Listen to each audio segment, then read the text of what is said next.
time to leave your warlords behind. שלום לכם, אחר צהריים טובים.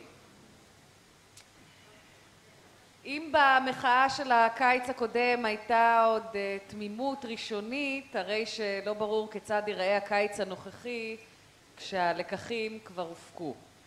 וזה נכון לא רק לגבי ישראל, אלא גם לגבי מדינות אחרות בעולם שאנחנו רואים בהן בשנתיים האחרונות מחאה מסוגים שונים, חלקם דומים לזו שהייתה ומתחוללת עדיין כאן. לפני כשבוע פרופסור לסוציולוגיה אמר לי ולקבוצת עיתונאים ופעילים שכל מחאה אפקטיבית חייבת לענות, ולענות היטב, על שתי שאלות. האחת, מה אנחנו רוצים? השנייה, מה נעשה אם דרישותינו לא יענו? זו השאלה המרכזית שנדמה לי שכדאי מאוד שנענה עליה גם היום. בשעות הקרובות אנחנו נשוחח עם 3 פעילי מחאה מ3 מדינות באירופה ובאמריקה. לצערנו הפעילה הרביעית לא יכלה להיות איתנו היום, תקלה טכנית של פספורטים אבודים.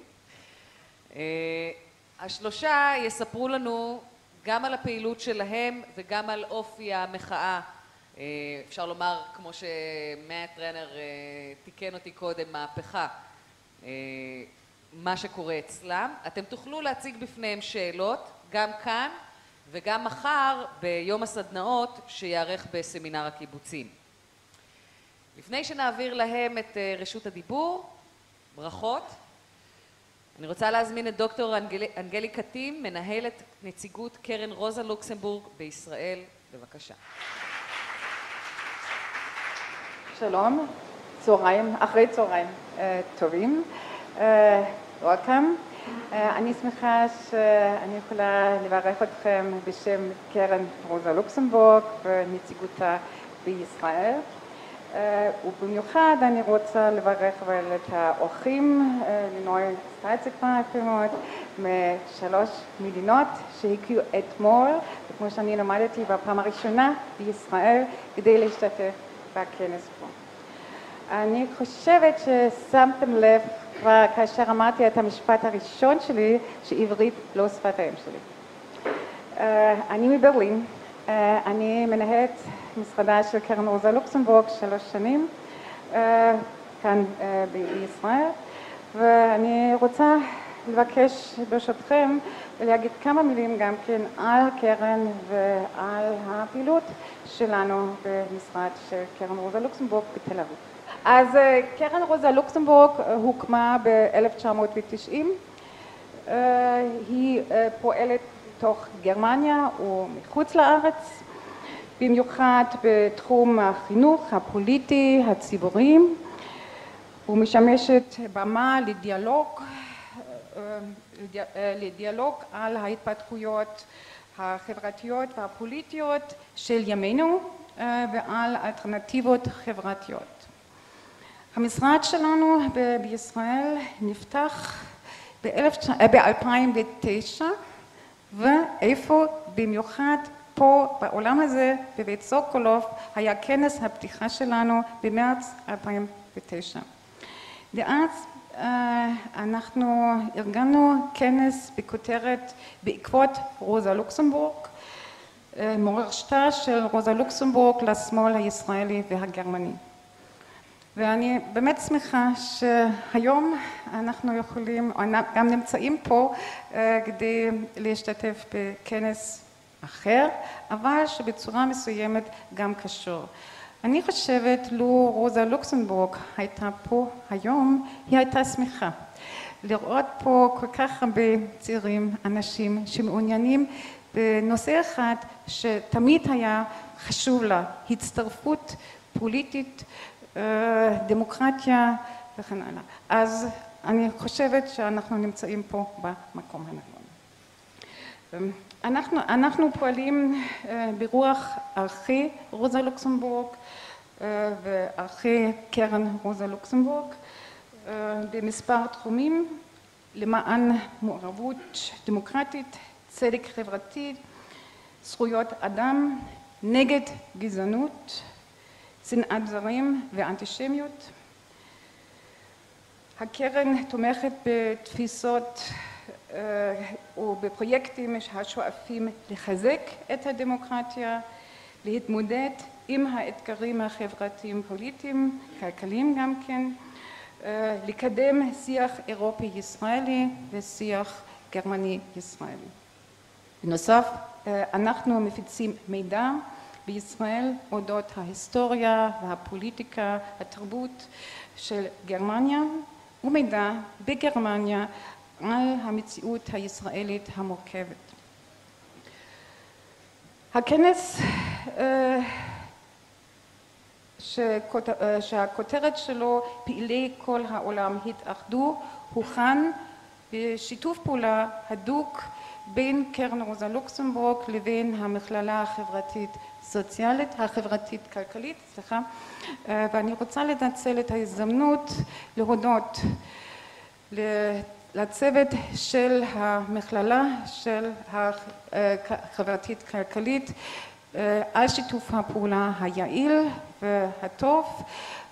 המכללה כבר כמה שנים פרטנר טוב של הקרן שלנו, ואני במיוחד רוצה עכשיו להודות לכל הצוות של המכללה על שיתוף הפעולה, במיוחד כאשר החלטנו, או מהרגע הראשון שהחלטנו לשים ולארגן את האירוע הזה ביחד.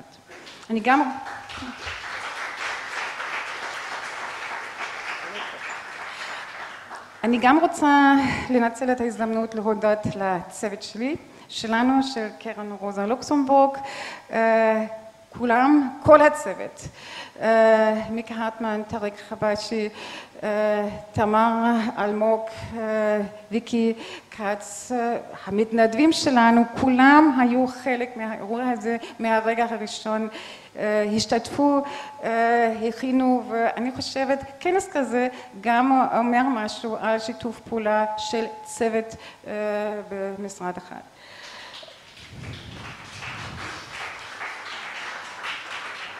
אני גם רוצה להודות לרונית וספיר, שהן לא עובדות בתוך צוות זה או אחר, אבל שבאמת בעזרת הפעילויות שלהן באמת עזרו לנו בהרבה, ואני חושבת שבלי שיתוף הפעולה של כולנו, הכנס הזה לא היה אפשרי.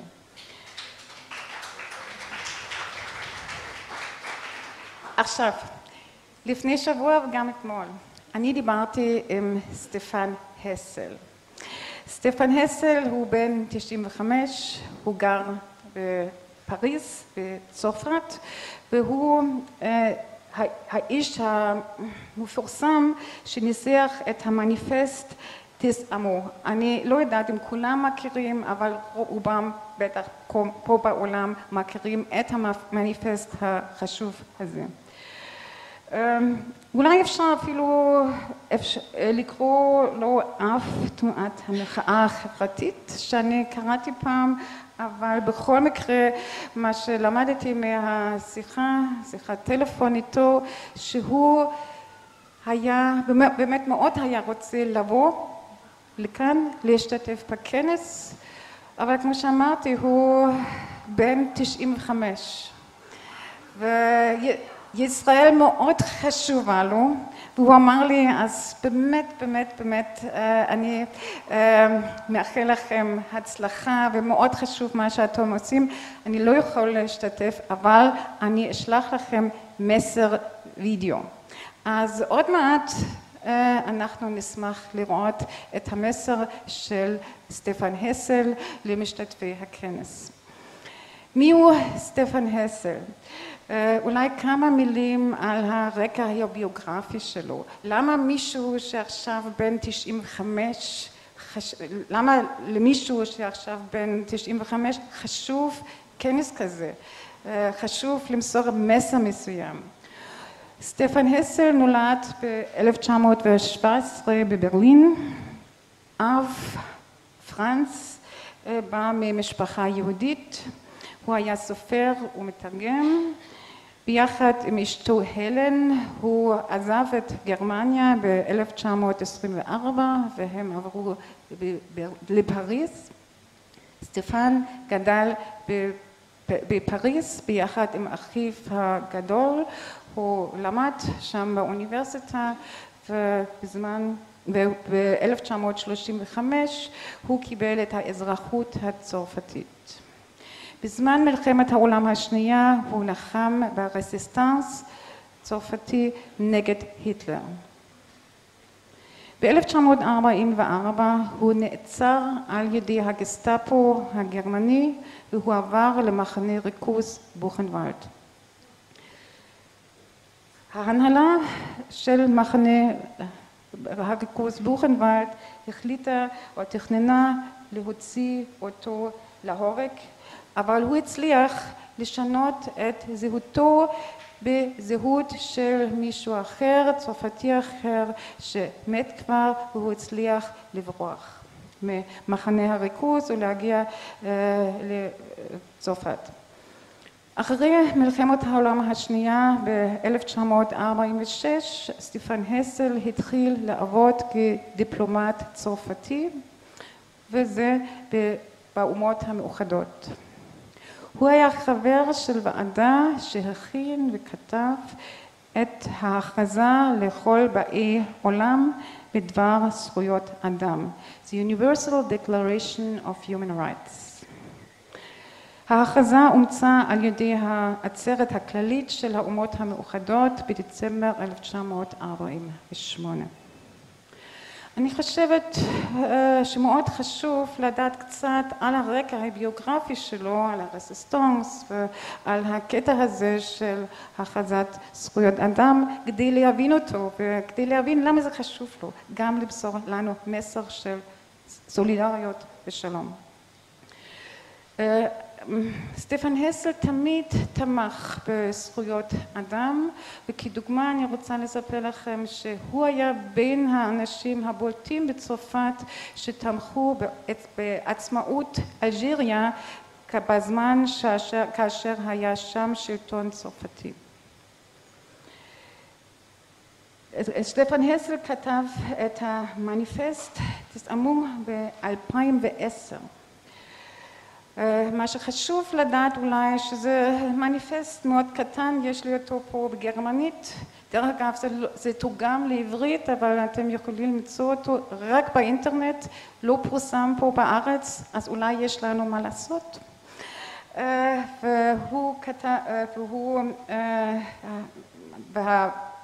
המניפסט עצמו פורסם אבל ביותר מ5 מיליון עותקים. זה מספר גדול, ואני חושבת אולי אפשר להוסיף עוד 1,000 או 2,000 עותקים בעברית שיפורסמו פה בארץ. רק הצעה. מה שאני חושבת, או מה שאני חשבתי כאשר קראתי את המניפסט שלו, זה היה שהוא התנגד בחריפות לאדישות. הוא אמר, האדישות היא הגישה הגרועה ביותר. הוא גם תמך בהתנגדות לא אלימה, ואמר, התנגדות לא אלימה היא הדרך שאנחנו חייבים ללמוד ללכת בה. המשפט האחרון של המניפסט שלו זה לעשות זה להתנגד, להתנגד זה לעשות. ואני חושבת זה גם יכולה להיות הסיסמה של ההתפתחויות פה בארץ ושל ההתפתחויות שאנחנו ראינו בקיץ האחרון. ובזה אני באמת רוצה להגיע או להגיד כמה מילים על מטרת הכנס או על מה שחשבנו כאשר התחלנו להתכונן. אני חושבת שכולנו זוכרים את הקיץ האחרון כאן בישראל, הייתה תקווה גדולה, תקווה לשנות משהו. אני זוכרת טוב מאוד כאשר יצאתי לחופש בהתחלת יולי, אני לא חשבתי שמשהו ישתנה פה, אבל כאשר חזרתי אחרי חודש ימים לישראל, אני קיבלתי את הרושם שהגעתי למדינה אחרת. אוקיי, אני לא אזרחית ישראל, אני גרה כמה שנים פה כבר, אבל בכל זאת אני הבנתי שמשהו השתנה, שהאווירה השתנתה, שהייתה התלהבות כזאת שאני אף פעם לא ראיתי לפני כן, מעורבות ויצירתיות, במיוחד בשדרת רוטשילד שנמצאות מעבר למשרד שלנו. אני חושבת הכנס הזה יתמקד בין היתר, או ינסה בין היתר לשאול על שאלות שנשאלו בקיץ האחרון, שישאלו בעתיד ושאנשים שואלים היום מה השגנו, מה הצלחנו, איך הלאה. אנחנו כולנו יודעים שהיסטוריה לא נכתבת רק על ידי פוליטיקאים, אלא שגם על ידי אחת ואחת.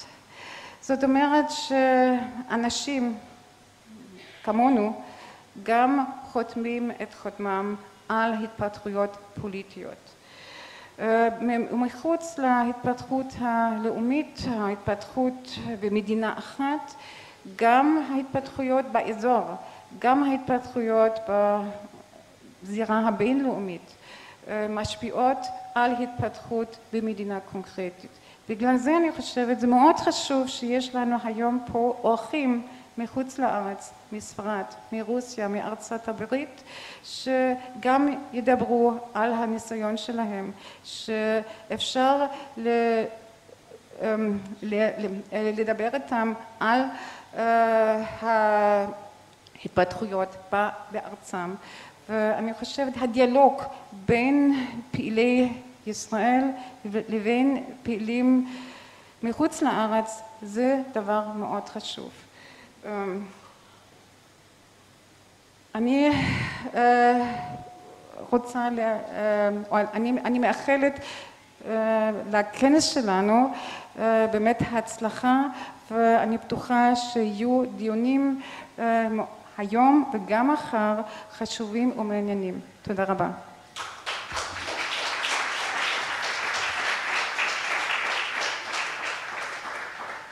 תודה רבה לדוקטור טים, וכעת אני מתכבדת להזמין לבמה את מיכל שוחט, מנכ"ל המכללה החברתית-כלכלית. בבקשה. אחר צהריים טובים לכולם ולכולן. אנחנו באים ממקומות שונים, ולא על הכל אנחנו מסכימות ומסכימים. אבל זאת ההזדמנות שלנו לקיים רב שיח, להיפגש ולהשתמש בעושר החברתי ובשונות שבינינו, ליצור כוח משותף. כולנו חווים תסכול על אי צדק וחוסר שוויון. אנחנו שייכים לקבוצות שונות בחברה, נבדלות על ידי מוצא, דת, מגדר, מעמד, לאום ועוד. במציאות הישראלית, שונות זו מהווה מקור להרחבתם של פערים כלכליים ודיכוי תרבותי ולאומי. זה רע לנו, לכולנו, זה רע לנו עכשיו וזה רע לעתיד של ילדינו. מציאות זו מתוחזקת על ידי המבנים הכלכליים ומשומרת על ידי אטימות בקרב חלקים מהציבור. אנחנו נוהגים לשמוע כלכלנים ואנשי כספים טוענים שאנחנו חיים בעולם גלובלי, ולפיכך ההתנהלות הכלכלית צריכה להתנהל כשוק פתוח וגלובלי. מה שכנראה שכחו אותם כלכלנים, שבעולם הזה ישנם גם בני ובנות אדם, והכלכלה אמורה לשרת אותם ולא להפך. כולנו רוצים לחיות בחברה של שלום, חברה שוויונית וצודקת, בה לכל ילדה וילד פתוחה אפשרות ללמוד, להתחנך ולממש את עצמם. לכל אדם יש בית, אוכל, ביגוד, טיפול בריאותי, בה כל אדם בוגר, עובד ומתפרנס בכבוד למחייתו, בה לכל קבוצה יש הזדמנות לביטוי תרבותי, ובה קשרים קהילתיים תומכים בפרט. אנחנו פה כדי להזכיר, כי אנחנו חיים בעולם גלובלי, גם בדרישה לצדק חברתי. לאזרחי העולם כולו יש את הזכות לחיות בכבוד, ועלינו כאזרחי העולם בכלל וכאזרחי ישראל בפרט מוטלת החובה לדרוש את הזכויות הבסיסיות המגיעות לנו. בואו ננצל את הימים הקרובים ללמוד מהאורחים שהגיעו, לחלוק איתנו את ניסיונם ולשתף אותם בניסיון שלנו. אני רוצה לברך את האורחים שעשו את המאמץ להתפנות מהעיסוקים שלהם ולהגיע לכאן. אני רוצה להודות למי שהגה וטרח על הכנס, קרן רוזה לוקסמבורג, על צוותה, אנגליקה, מיקה, תמר, טריק, ויקי ומקסים, לרונית ולספיר, ולשותפות שלי במכללה החברתית-כלכלית, לילך, רחל ונועה, ולכל המתנדבים והמתנדבות שסייעו לנו. אני מאחלת לכולם כנס מוצלח ומעשיר.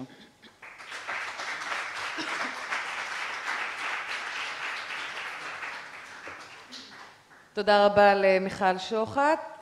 דוקטור טים הציגה כבר את סטפן הסל, האיש שניסח את המניפסט תזעמו, כבר בן 95, נולד בברלין, פעל בצרפת ובאנגליה, ראה מלחמות עולם, מאבקים חברתיים, הוא עוקב גם אחרי מה שמתרחש כאן. המניפסט תזעמו הופץ בכל העולם ובשפות רבות, כאמור 5 מיליון עותקים. הגדולה שלו הוא ביכולת לנסח את ה-DNA של דרישת הצדק החברתי.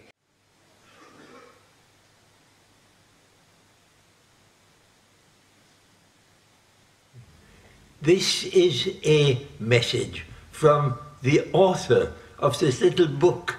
In French we call it Indignez-vous. It has been translated Time for Outrage. It is clear that now all over the world, in many, many countries, the young generation feels that it has to change the situation because of social problems, economic problems. This has been the case in Israel, and I have listened with great attention to the people who in the streets of Tel Aviv manifested to have a better social life. The question for me is, can better social conditions in a country like Israel, which needs its security, but which also needs its better economic situation for the younger generation, can it be achieved without a profound political change? We have to look at the general situation of colonization of the occupied territories, occupation, colonization. These are elements which contribute to a less favorable condition for the young generation. So those who protest should understand that their protest is fully justified, but that the answer has to be searched in a new general political outlook. If you're convening tomorrow, day after tomorrow, can lead to some progress in that field, then I think you will go in the right direction, which is what the Israelis themselves need in order to have their security and to have a better get together with the Palestinians whose desires are similar to those of Israel. They also want peace. They also want security for their people. Let us try to bring people to come to work together and not against each other.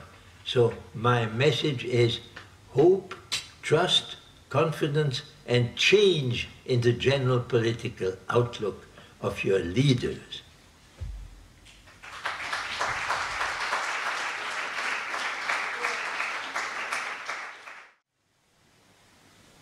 אנחנו נעבור עכשיו לפאנל הראשון שלנו. כאמור, לצערנו הרב, מרגריטה צומו לא תוכל להצטרף אלינו, אז עשינו מעט שינויים. אני רוצה להזמין את שני החברים הראשונים שמגיעים אלינו מארצות הברית ומרוסיה. מי היה מאמין בשנות ה-80 שרוסיה ואמריקה ישבו באותו שולחן וידרשו את אותה הדרישה בדיוק? אז אני מזמינה לבמה את מאט ראנר מארצות הברית, את גולנרה אייטובה מרוסיה, בבקשה. נספר לכם כמה מילים עליהם. אייטובה בת 27, פעילה בתנועת אלטרנטיבי שמתנגדת לגלובליזציה קפיטליסטית. ראנר בן 29, ממובילי האתר Truth Out ותנועת Occupy. אז אני רוצה בבקשה לתת את זכות הדיבור למאט ראנר מארצות הברית. בבקשה. Hi everybody, shalom. Unfortunately, that's the extent of my Hebrew. I apologize. I wish I could address you in such a beautiful language.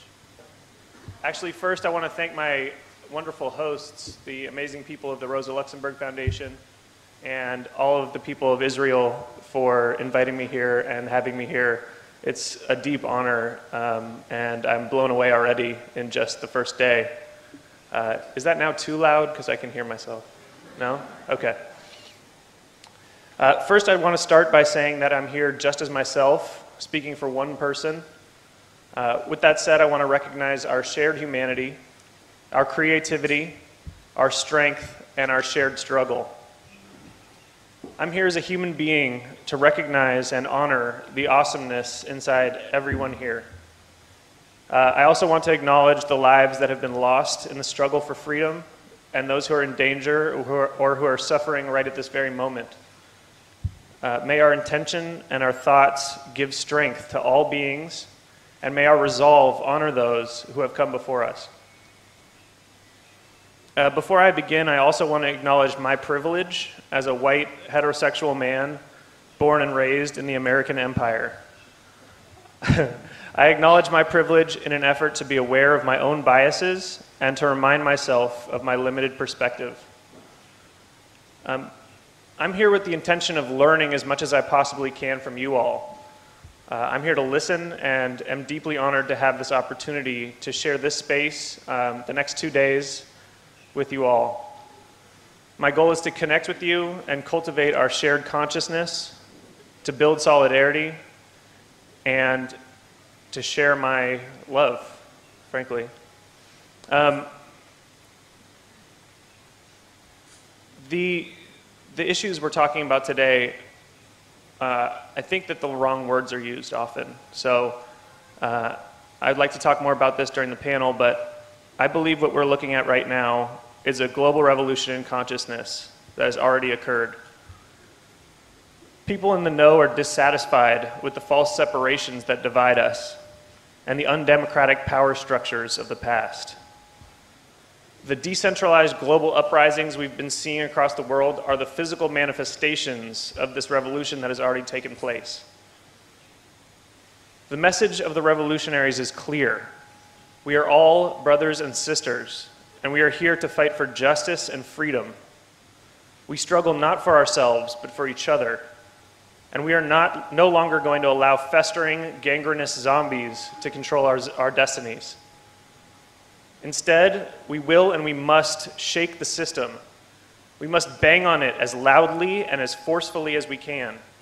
With our bodies, our hearts, and our creativity, we must break apart the mechanisms of control and free our brothers and sisters and every gender non-conforming person from the fear that keeps us servile.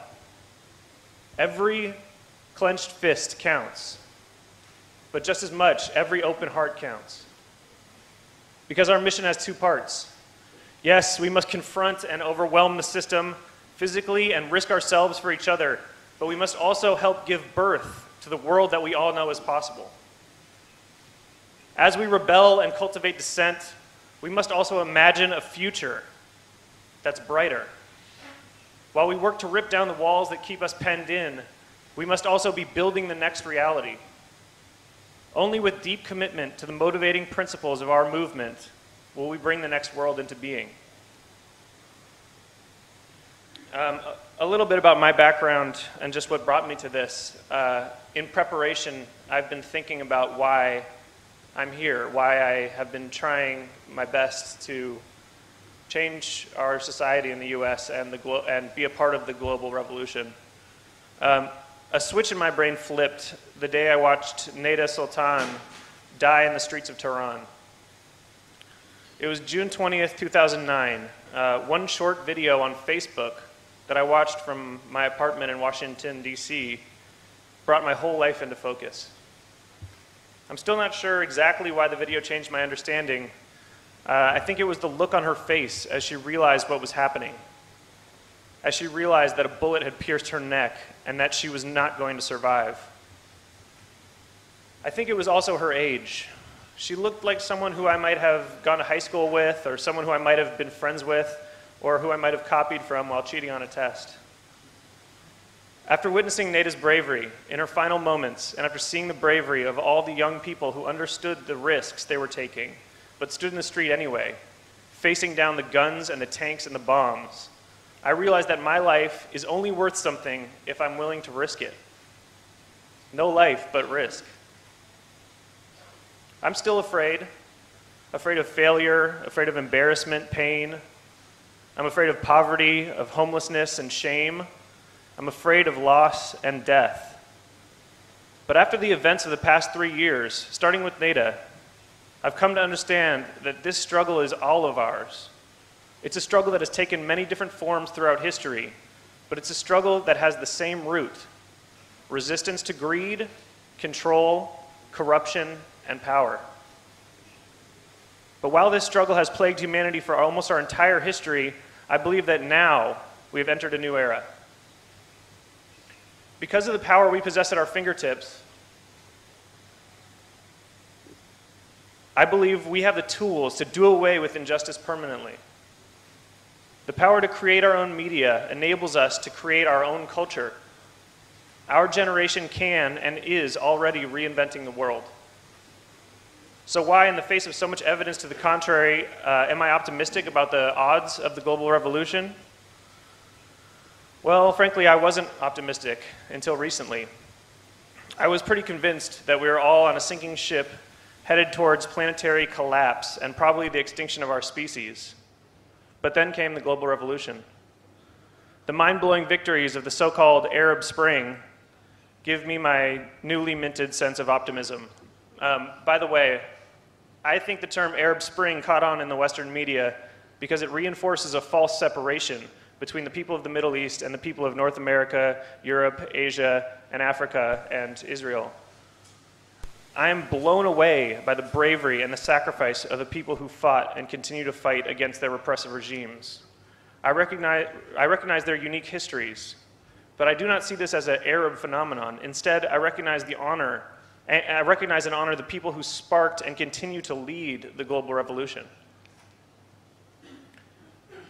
Despite the shockingly beautiful victories in Tunisia and Egypt, I remain cynical, assuming that the indomitable power of the US military, the US dollar, and the brainwashing machine we call the US media would persevere by reinfecting, recorrupting, and redominating the politics of the Middle East to keep the oil flowing our way and the weapons and cash flowing over here. I figured the power of consumerism and the corporate media hell-bent on keeping the people of the United States passive, fat, and insecure would remain unchallenged. I figured that the American people would stay in our bubble until the Arctic ice melted and carried us all into the sea. That is, until something happened on September 17th, 2011, the day the Occupy movement began. The day the global revolution took hold in the belly of the beast, Lower Manhattan, just 2 blocks from Wall Street. See, to me, Occupy Wall Street movement was totally unexpected. Americans have been getting ground down by stagnant and declining wages since the 1970s. From the 1990s through 2008, the Clinton and Bush administrations brought on the complete collapse of our self-righteous claim to morality and justice by handing our economy over to Wall Street, continuing the destruction of organized labor, and worst of all, starting not 1, but 2 intractable wars of aggression.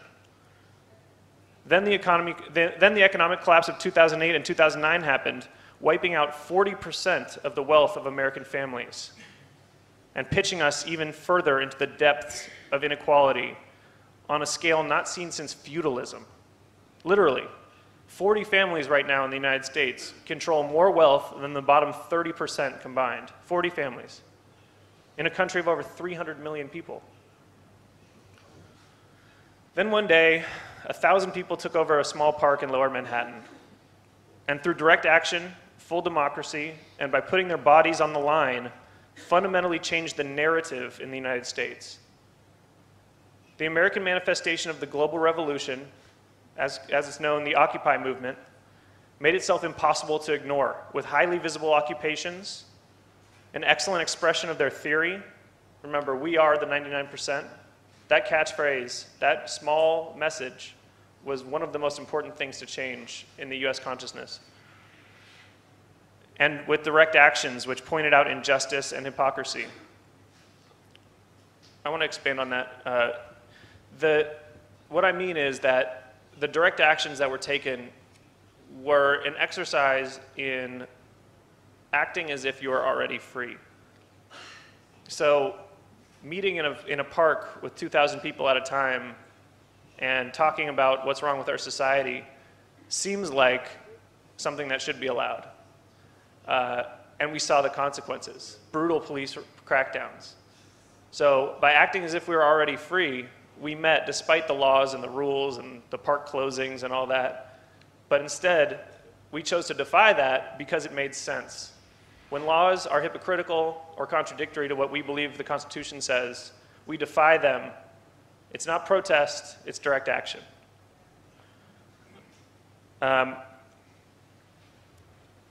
So, as I said, the state and police overreaction to these protests through the abuse of their authority, unnecessary violence, and mass arrest gave the American people the images and the messages they needed to actually pay attention. The overreaction, including intense displays of beatings and horrible use of chemical weapons and pepper spray, and even explosive devices, which almost killed one young veteran in Oakland when it exploded next to his head. These images woke many of the Americans out of their slumber and created a new kind of politics in the United States. A whole new politics based on the understanding of our shared humanity and the shared struggle of the bottom 99% who had been left behind while the richest Americans became unimaginably wealthy. And for attempting to express this new politics, to move past the paradigms that have limited the discourse and killed the ability of average Americans to take collective action at any level, people were beaten, attacked with chemical weapons, fined, put into jail, prosecuted, and ridiculed. But eventually, these same people and hundreds of thousands who took up the call to occupy in their communities across the country and across the globe were held up as heroes, supported, clothed, fed, loved, and given credit by many for changing the trajectory of American politics, at least for the time being.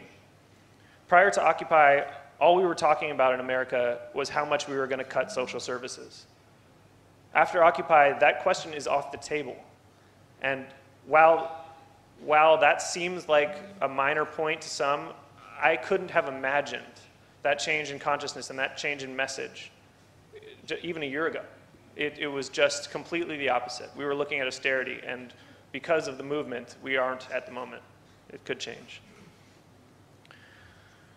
Finally, the awakening that we on the left in America all dreamed of. This was the movement that would restore the credibility of America, was this the movement that would restore credibility of America on the world stage? Would this lead to sweeping reforms and the rebalancing of our economy?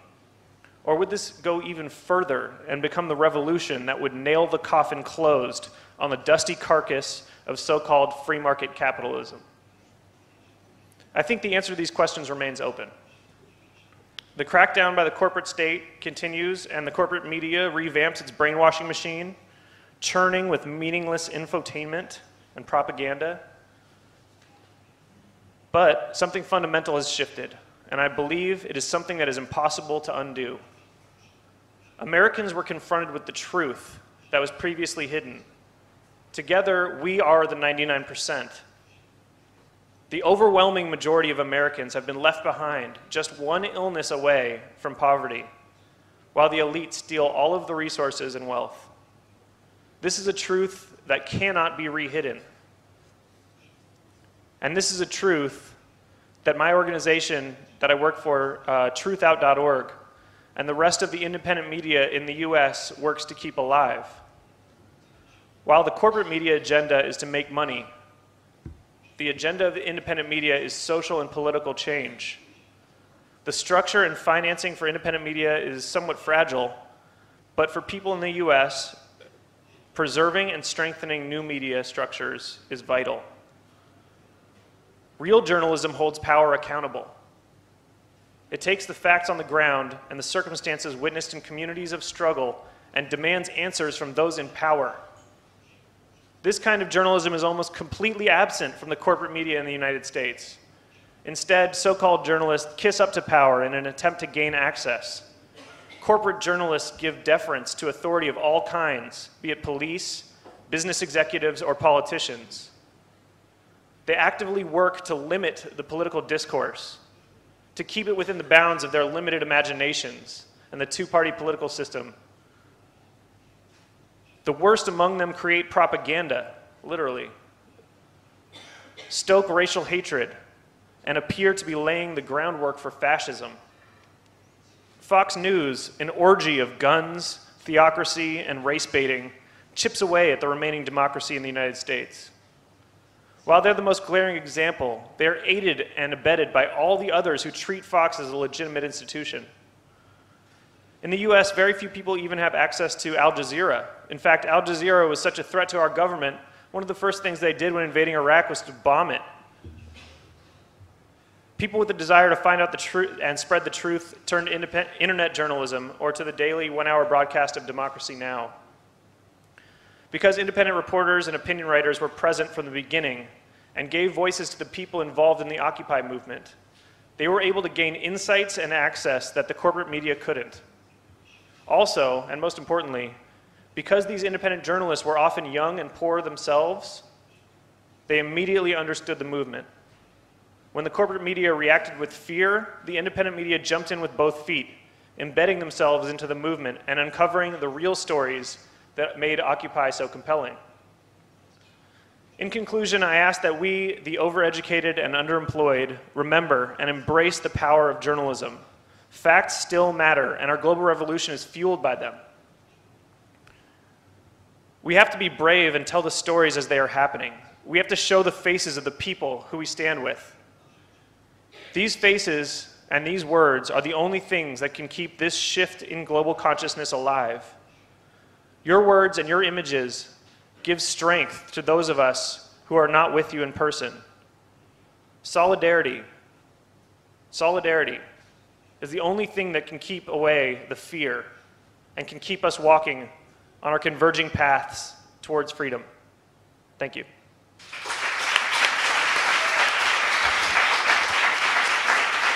As I told you, in Israel, only the radical activists called it revolution. Most activists and the media called it protest. And you think that there's a great difference, and the right term is revolution. Can you please tell us the difference? Well, I don't want to pretend to know, or that I know the specifics of the situation here because it's my second day. With that said, I think that the word revolution is a much stronger word in that it has connotations that are scary to a lot of people and might be one of the reasons why people aren't fully comfortable with it. But from what I've seen and from my experience so far, something fundamental has shifted. This is not a single issue that we're talking about. This is not, one of the first things I said about Occupy is this is not an exercise in public relations. This is not an ad campaign. This is not trying to get one person elected. This is a fundamental shift in our consciousness, and it's a fundamental embrace of a different paradigm. The specifics of that paradigm are not yet clear, and just like a revolution, we don't know which direction this is going to end up. But unlike an exercise in public relations or an ad campaign, this is a lifestyle choice. This is a change in brain chemistry. This is a new understanding, and this is a new way of approaching activism. I'm tired of protest. Protest has gotten us where we are today. It's time for a shift that can't be undone and can't be scaled back by the corporatocracy. Thank you. First question. Okay, so my question is, because you spoke very beautifully about what's going on, in the United States when it comes to the social movement there, and I wanted to ask you, because we're talking about like almost 300 million people that live under different judicial systems, so how much do you feel like the general public was involved and was engaged with the messages, and what are you planning ahead in order to make them more engaged? It's a great question. I believe that the situation in the U.S. is unique in a lot of ways. We're in the heart of the beast, as I said in my speech. We face the most powerful brainwashing apparatus ever created by man. Our media is hollowed out and almost useless and very counterproductive, actually. Sorry, can you hear that? In terms of what the plans are for the future, and in terms of how much support the movement has, one of the best things about not being a demonstration or a protest is that polling doesn't guide what you do. We're not looking for a message that is necessarily going to resonate immediately with 51% of the population. I think that the power of this movement is that it is felt in the hearts, and it's felt much more powerfully than anything before it of the people that I've been working with on it. This isn't elect me and I'll go and do a good job. We've seen that, and we've seen it in the failure of that. This is, let's change the way we relate to each other, and let's figure out how to recreate a situation that is fair and is based on the ideas of real democracy and fairness and in the economy. With that said, I think that there's broad support for the movement's aims in that so many people are dissatisfied with the current economic paradigm in the US. I mean, the American dream is dead. Students and somebody, in every family, there's somebody you know, or at least one degree, at the most 1 degree of separation or 2 degrees of separation, that are being ground down and are threatened with poverty or are in poverty in any, except for maybe in the top 1%. Everyone else knows someone who is facing poverty. The most impressive thing I've seen is actually coming from Canada, where their sustained student protests are based on the concept, from what I understand, of everyone being squarely in the red. They wear little red squares on their shirts because the idea is squarely in the red, meaning everyone is in debt. So many of us have debt, and we take it on as a personal shame, and we worry about it. It keeps us up at night, but we don't talk about it, and we don't say, why are all of us spending so much money on interest, on loans that we may have taken out for education that left us without a job? That's crazy. And once we start talking about it, and once we start cultivating the solidarity of that shared experience, I think that we will continue to change the consciousness in the United States. In terms of what we plan for the future, I think, personally, I am taking a little breather from the movement, and I will still be involved in my local community, but I think that one of the most powerful stuff that's going on that I can't claim that I've been a part of is the foreclosure actions to try to keep people in their homes. There's 16 million homeowners that are currently facing eviction or facing foreclosure and eviction. 16 million. And that's a huge voting block. That is real power if you can figure out how to organize them. So showing up, telling them we care about them, and saying, we know that you lost your job because of no fault of your own, and that's why you're now losing your house, the place you raised your kids. We're not going to let that happen. That is powerful. That is different. That's not protest. That's not demonstration. That's direct action, and it's cultivating solidarity that I don't think can be broken. So I'm hopeful. Next question. Thank you very much, Matt, for a very brilliant and inspiring speech. When you spoke about the United States, I felt you just spoke about Israel. Like it's so much the same. And as we were inspired of the Arabs, you probably were inspired by us. And I want to ask you, what do you think that we could do in order to keep the change global? I mean, in each country, it's basically the same. We also have this corrupt media, brainwash, and everything, and also you and everything. How can we really unite and make it global? Because maybe this is really the path to lead a true change, because here the system is so strong, and I guess also in your place. Thank you. My personal strategy for this is to try to meet people from other countries when they come to town to talk about this stuff. And you are already accomplishing that, and I think this event is very important. Cross-cultural communication on the internet, I think, is also a good way of continuing to show solidarity. Some of the most powerful images from the global revolution have been pictures of Egyptians holding up a sign that said, "We're with you, Wisconsin." I would never thought they even knew where Wisconsin was in the United States, but they were out there protesting with the people in Wisconsin, holding up signs. They're talking about the Israeli Wisconsin program. It's, I don't know even how to explain it. See, and I think that I don't even know about that, and I live in the United States, right? So we need to continue exposing the fucking shames, as he would say, that exist, because there's so many of them. So calling them out and not being afraid to, talk about your own country in a negative way on the global stage, I think that's really important. Remember, this is a global 99% we're talking about, and together we have to really kind of drop our old paradigms, this old nationalism bullshit that's so old and trivial. I mean, what has it gotten us? It's gotten us war and deceit and control. But are you referred to as an anti-patriotic citizen?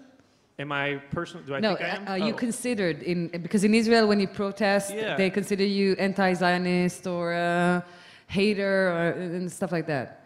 In terms of patriotism, I think that word is used wrong, and it's also based on that old paradigm of nations that somehow control your life. We must act as if we are already free. So I'm patriotic in the sense that I believe in the collective consciousness and this one tiny little blue marble we're all spinning around on. I'm about that. But national boundaries and this whole identity about your country and all that, let's be honest. Let's talk about what's actually happening in those countries before we start saying we're pro whatever. I'm not pro America. I'm pro humanity. Next question. שורה שנייה, הבחורה בחולצה לבנה. Thank you for coming and for the great words. I wanted to ask you something, and I wish if you can answer as honestly as you can. I visited occupied Wall Street a few months ago, and the biggest difference, the way here than there, was that we used in Israel the media. We played along. There was advantages and disadvantages. And as I saw there a guy interviewing to New York Times, and the first thing he said, one of the biggest problems is the New York Times. And I really appreciate that honesty. And I thought this is so great, as you said on the stage, that we're trying to make something new, that there is not winners and losers.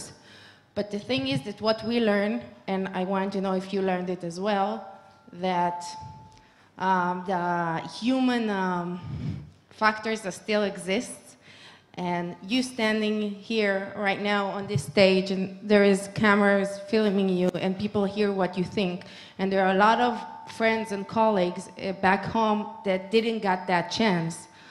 And I want to ask you, although you said wonderfully that you acknowledge that the fact that you have privilege that other people don't have, so do you feel that ego and this competition that we feel in our world also being held inside your protest community? Oh yeah.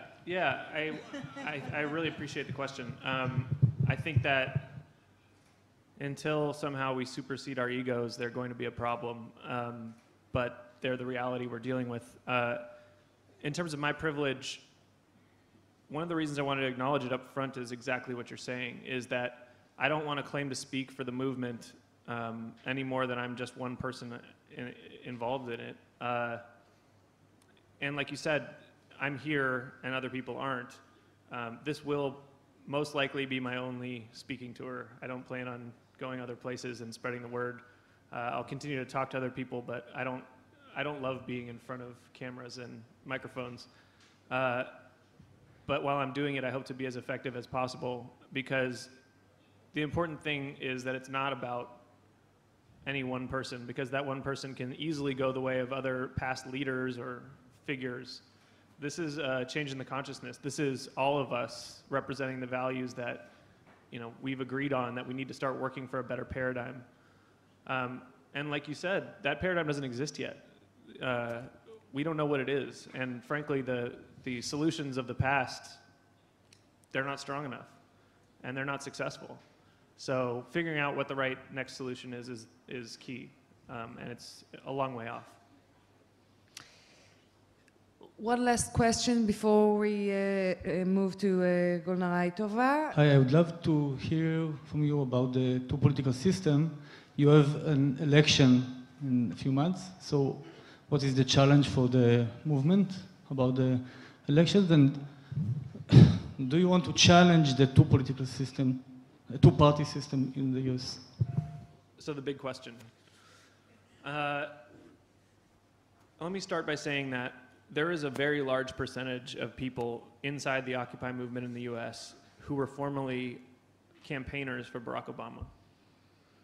We thought, my generation, you know, I'm 29, second after the baby boomers, Gen X and then Gen Y or whatever it is. We thought that we pinned all our hopes in a man who said that he was going to do some fundamental changes to the political system. Personally, and just speaking for me, I don't blame him personally for his failures.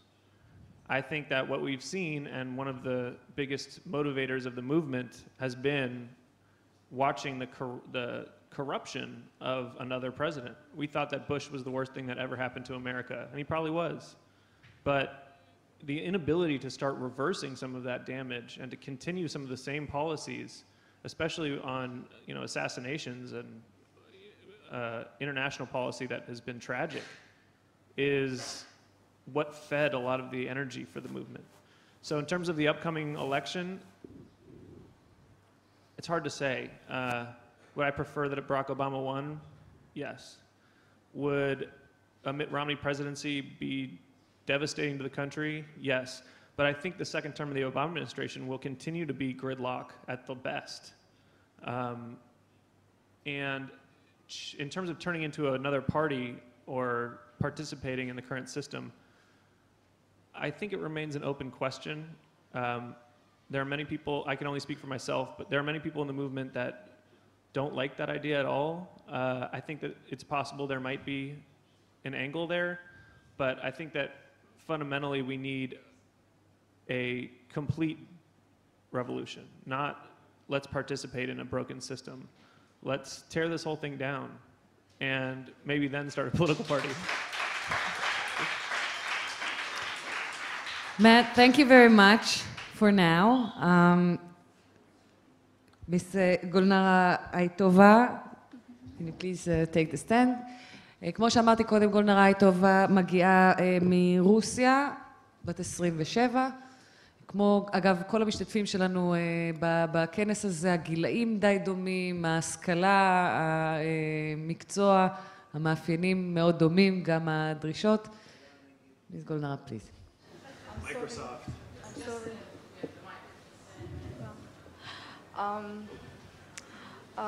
Hello to all. I'm very glad to come here, and I'm very thankful to Rosa Luxemburg Foundation and to the Social and Economic Academy for the invitation me to this interesting civic events and to present the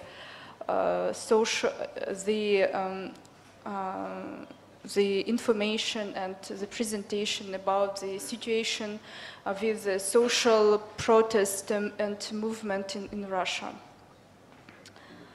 I'm speaking on the behalf of the all Russian social movement Alternative, which is quite active all over the Russia, and our center headquarters is in Moscow. So I would call my speech as why protest, why now, telling that this word, a protest for Russian situation is quite challenging and is quite new in the sense that during the last 6 months, from December 2011 till June, till current time, the political situation, the civic situation in Russia have changed a lot. So what I would like to what question I would like to answer, probably most of you know that in December 2011 we had parliamentary elections, and after them we had a great civic blow of demonstrations and public meetings that attracted a lot of amounts of people and participants. That is why I would like to answer to the question why these parliamentary elections, this element of bourgeois democracy, became a push to this civic protest.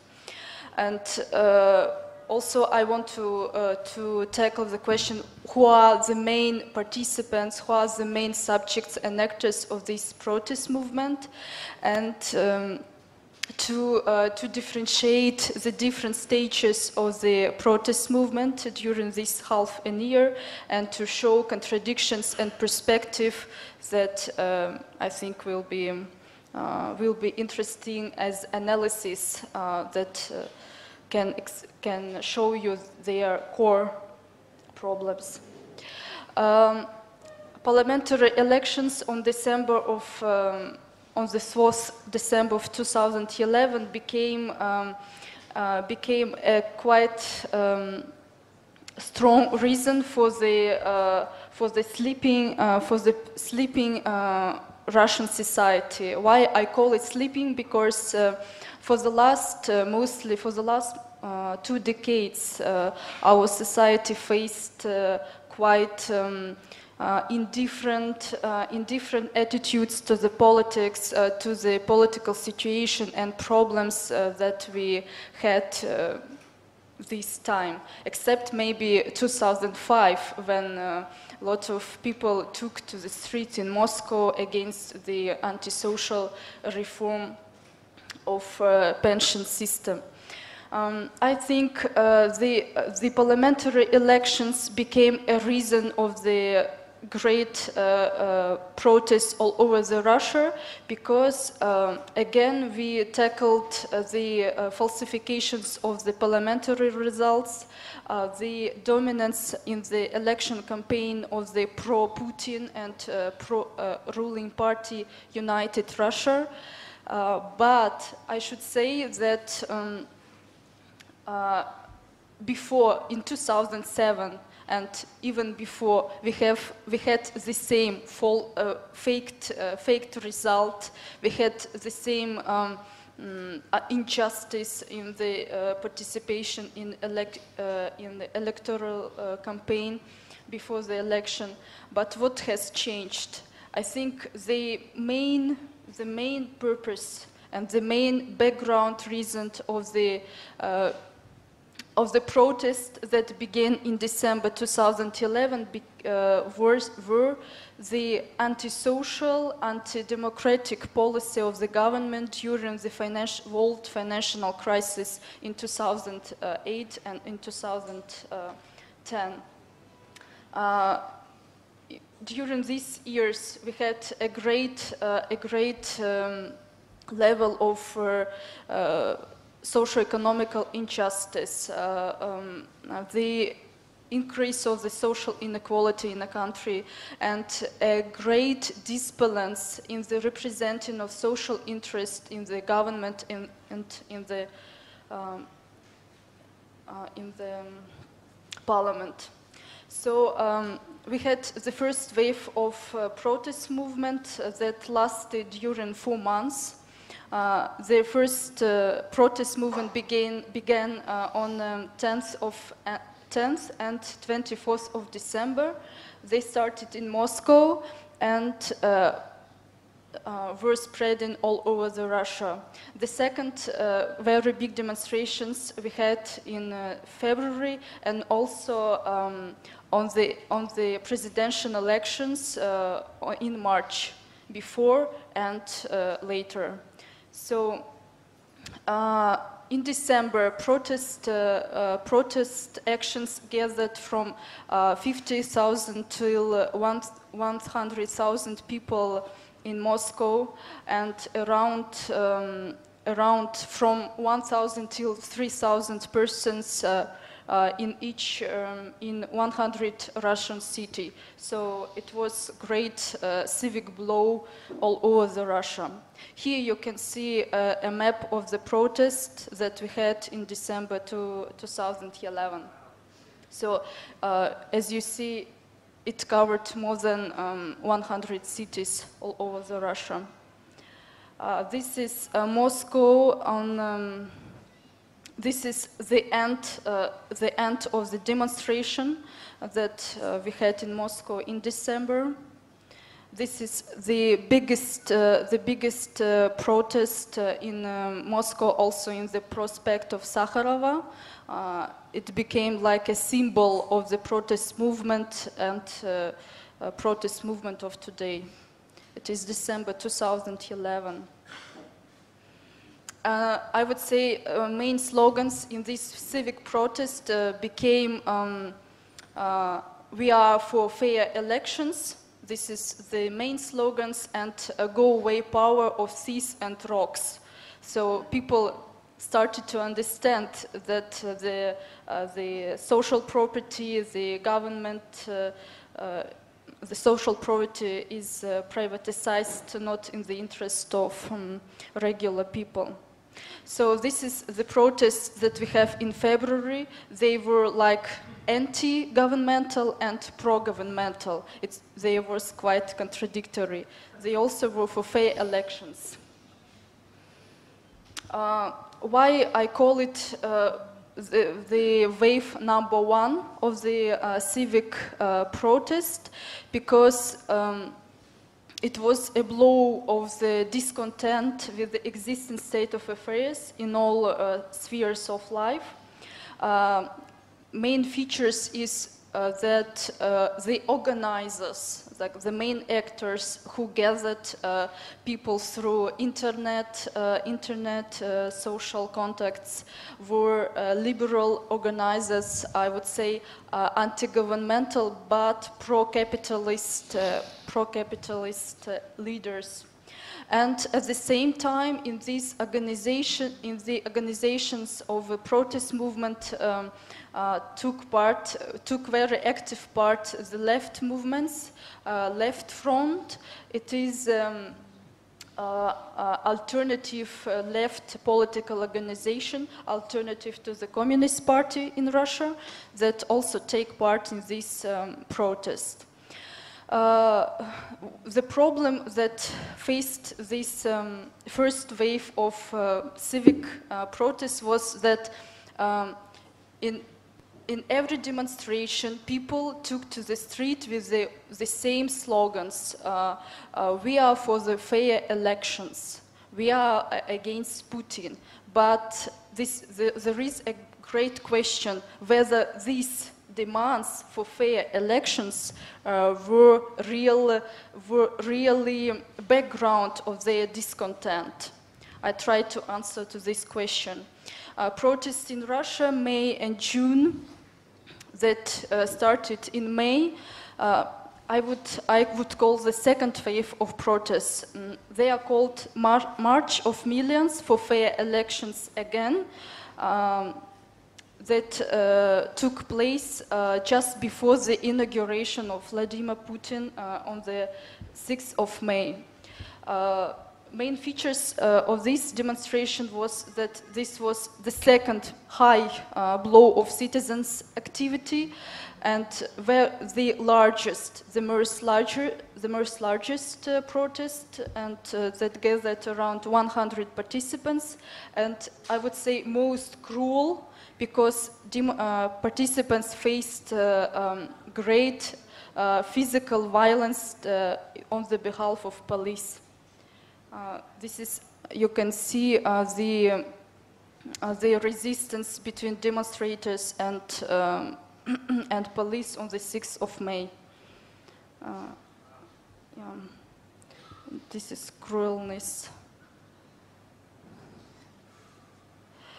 Yeah, and what are the main contradictions and consequences after the 6th of May demonstrations? The government adopted some amendments that restricted the participation of people that in the demonstration, that if somebody will commit infringement or behaves not in a proper way, it can be fined from $1,000 till $10,000. It's for regular persons, and for the political parties or judicial organization for 1 million of rubles.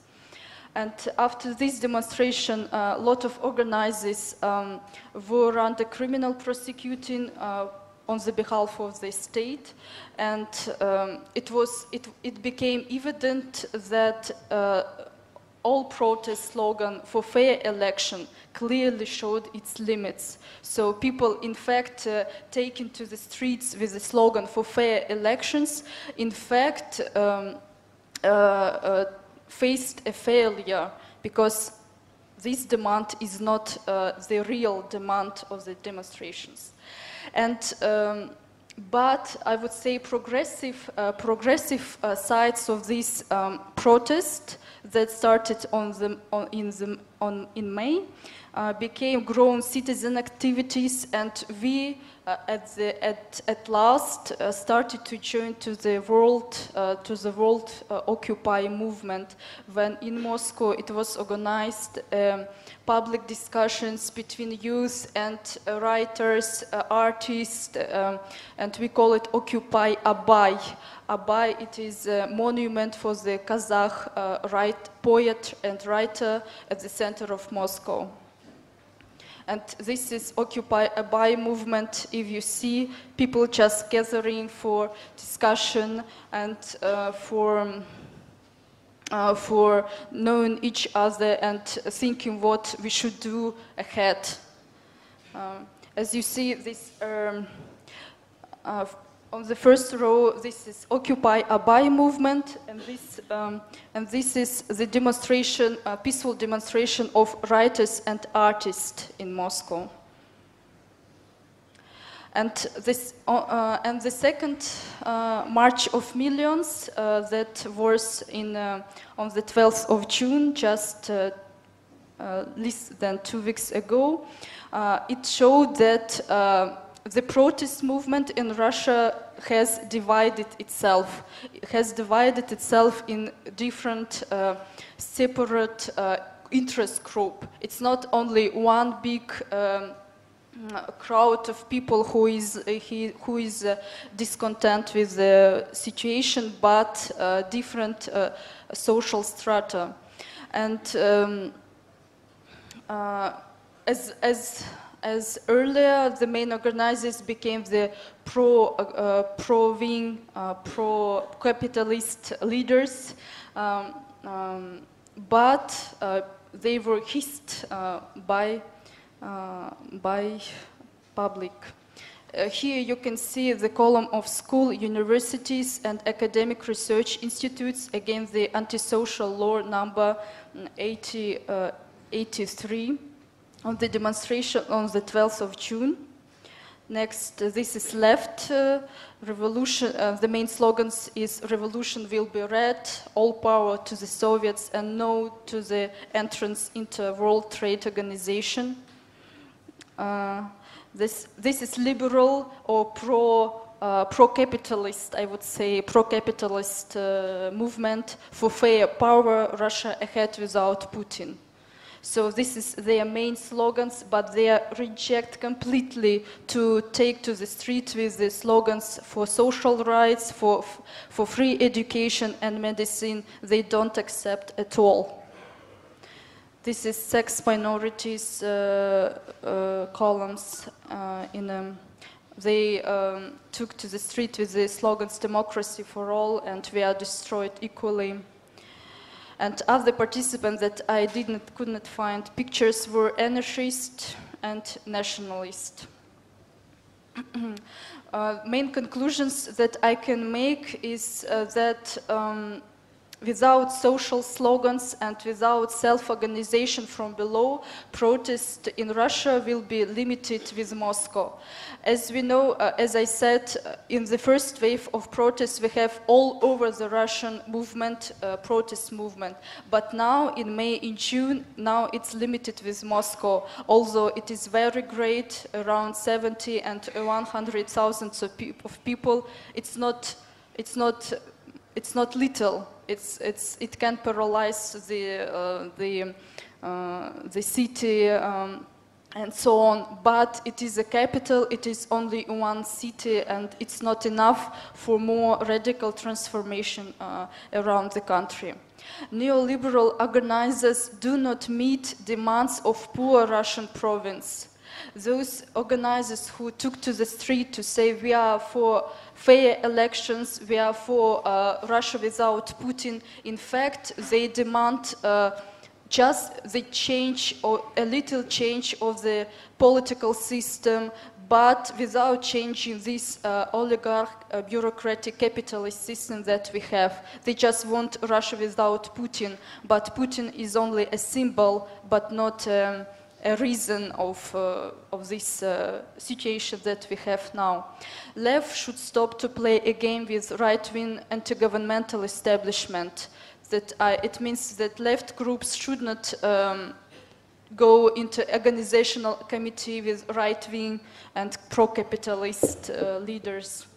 And as I see, necessity of self-organization now is at stake in my country. So, thank you for attention. Thank you very much, Gulnara. You may sit here, and now we're going to give the people a chance to ask you a few questions. Thank you for your presentation. It is loud.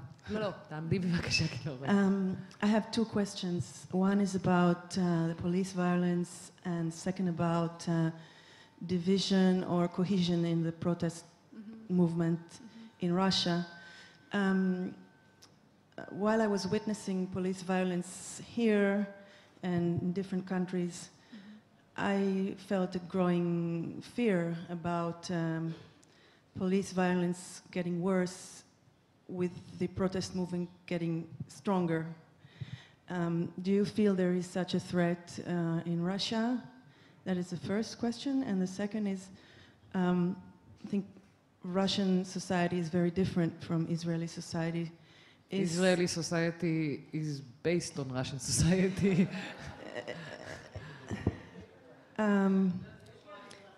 We have an expression that wherever you have, whatever number of Jews you have around, you have different opinions. So there is quite a bit of division within the protest movement, which is being manipulated by the media and so on to weaken the movement. What is the situation within the Russian protest regarding division and cohesion? Yeah, thank you for the questions. Concerning threat of the increasement of the police repression and prosecuting, I think, in my opinion, at least in Russia, it will grow.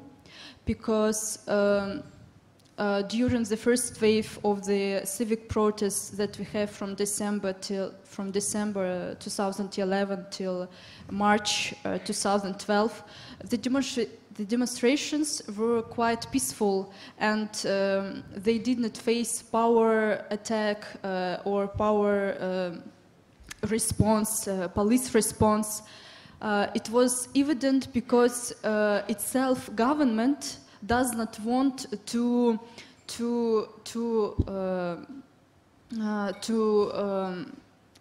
make a bad image of itself before the presidential elections.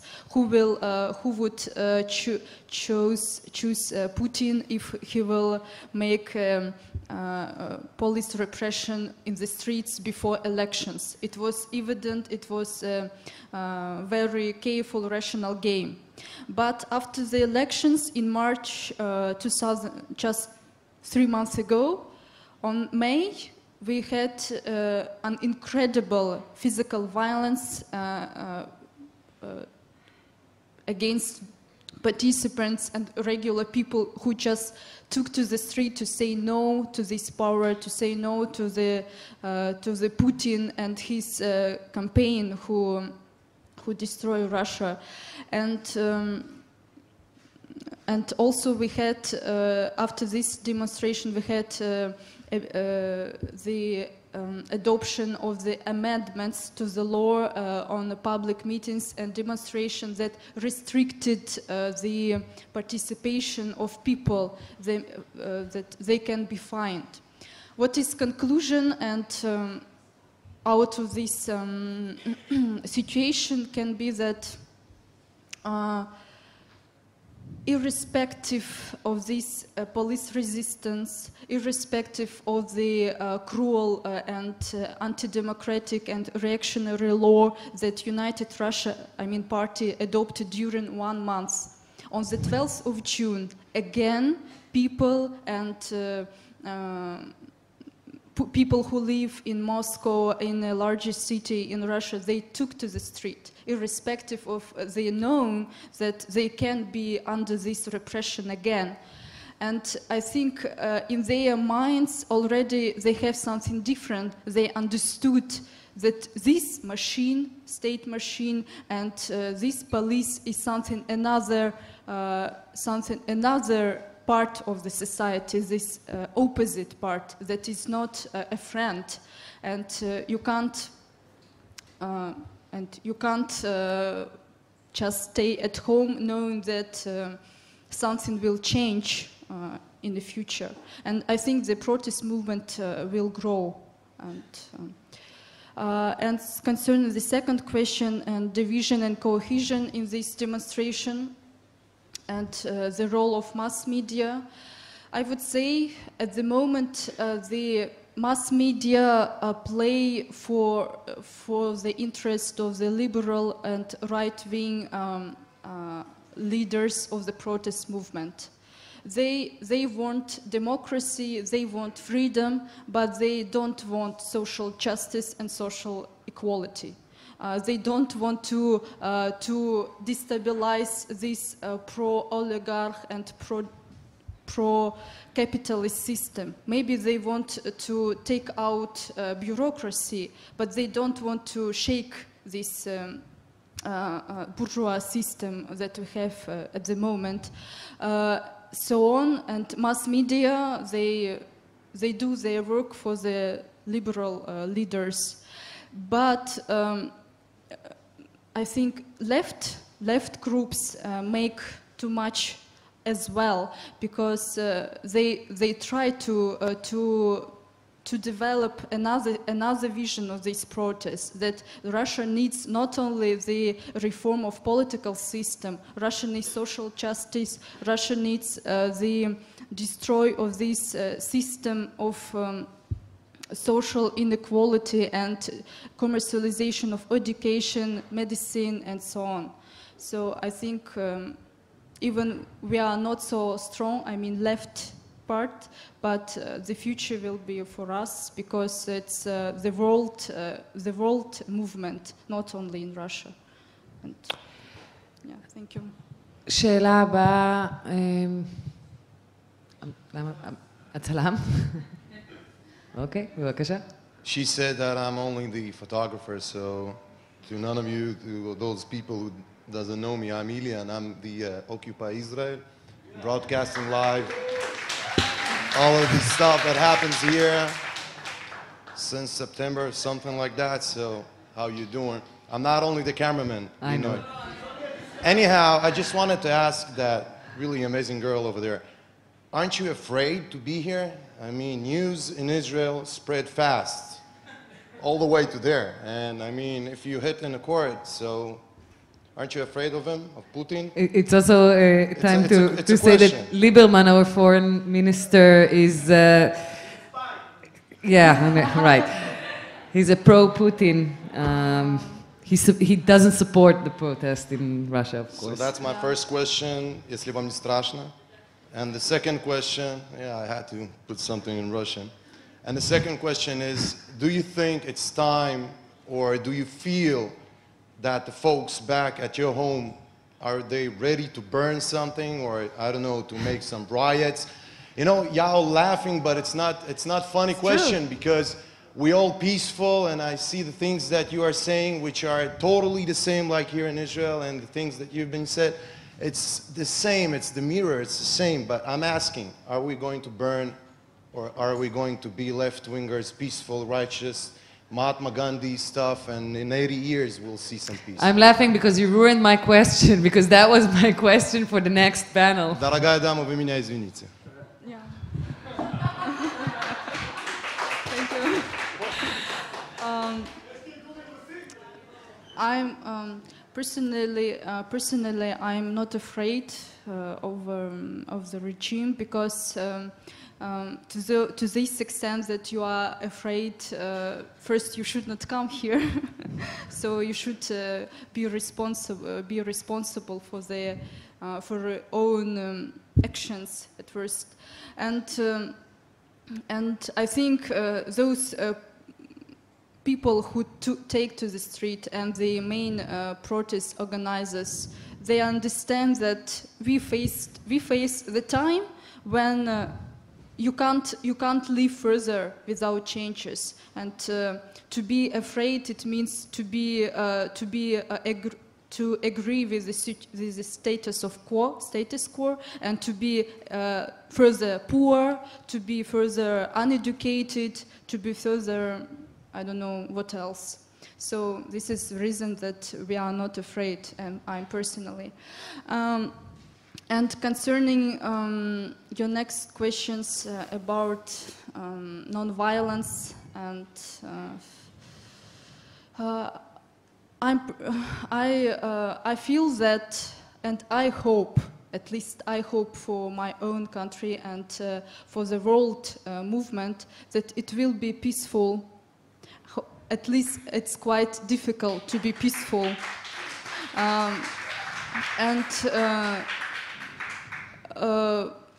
The revolution we faced in 1970, it can't be, it couldn't stay in the frameworks of peace and non-violence, and Mahatma Gandhi wrote later. But we passed a big road. We passed 20th century, and we are living in the 21st century, and we should make lessons of our past, and we should understand that one life we pay for the future will return to us, someone, and will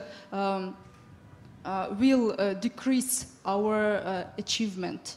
So we should, before beginning this protest, before beginning any action, we should answer themselves whether our purpose is a man, is a human being, its development, its development as a universal being is a purpose, or our purpose again to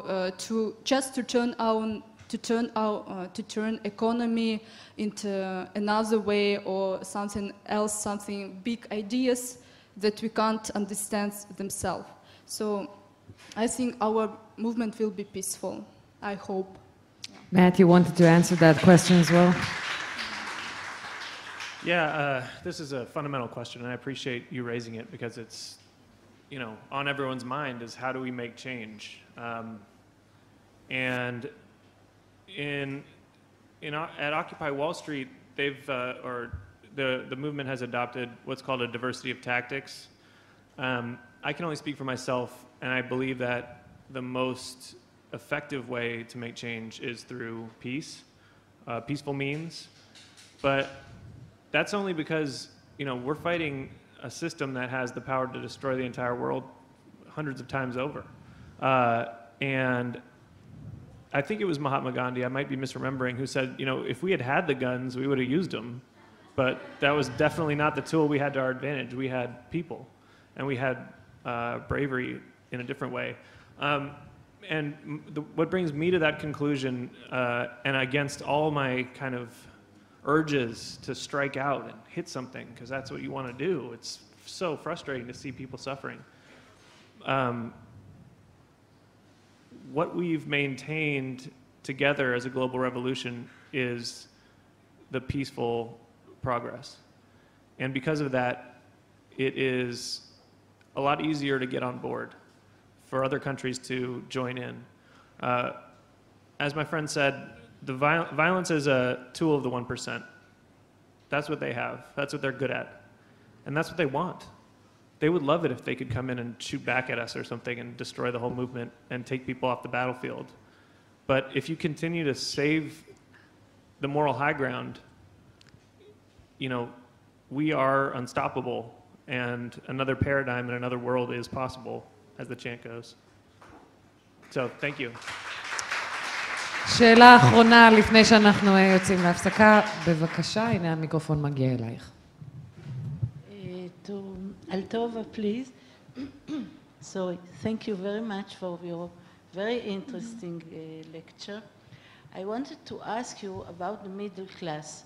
In Israel, it's said that the young middle class were the leaders of the protests. Were you, in the subtext of your words, I was hearing that the middle class in Russia is nurtured by Putin and have many privileges, and they don't want to change the social order, only to make some reforms. So if it's true, there is a big difference between the protests in Israel and in Russia. Who are the leaders? I want to ask you, who are the leaders of the Russian protests? Who are these people? From what is their origin, their education, their class? Thank you. Thank you. Thank you for the question, because I think it's, I would say, crucial question. The people who took to the street in December 2011 and started this wave of protest, this was middle class, I would say. These were people who are well educated, who have quite good income per month, and who can more or less survive.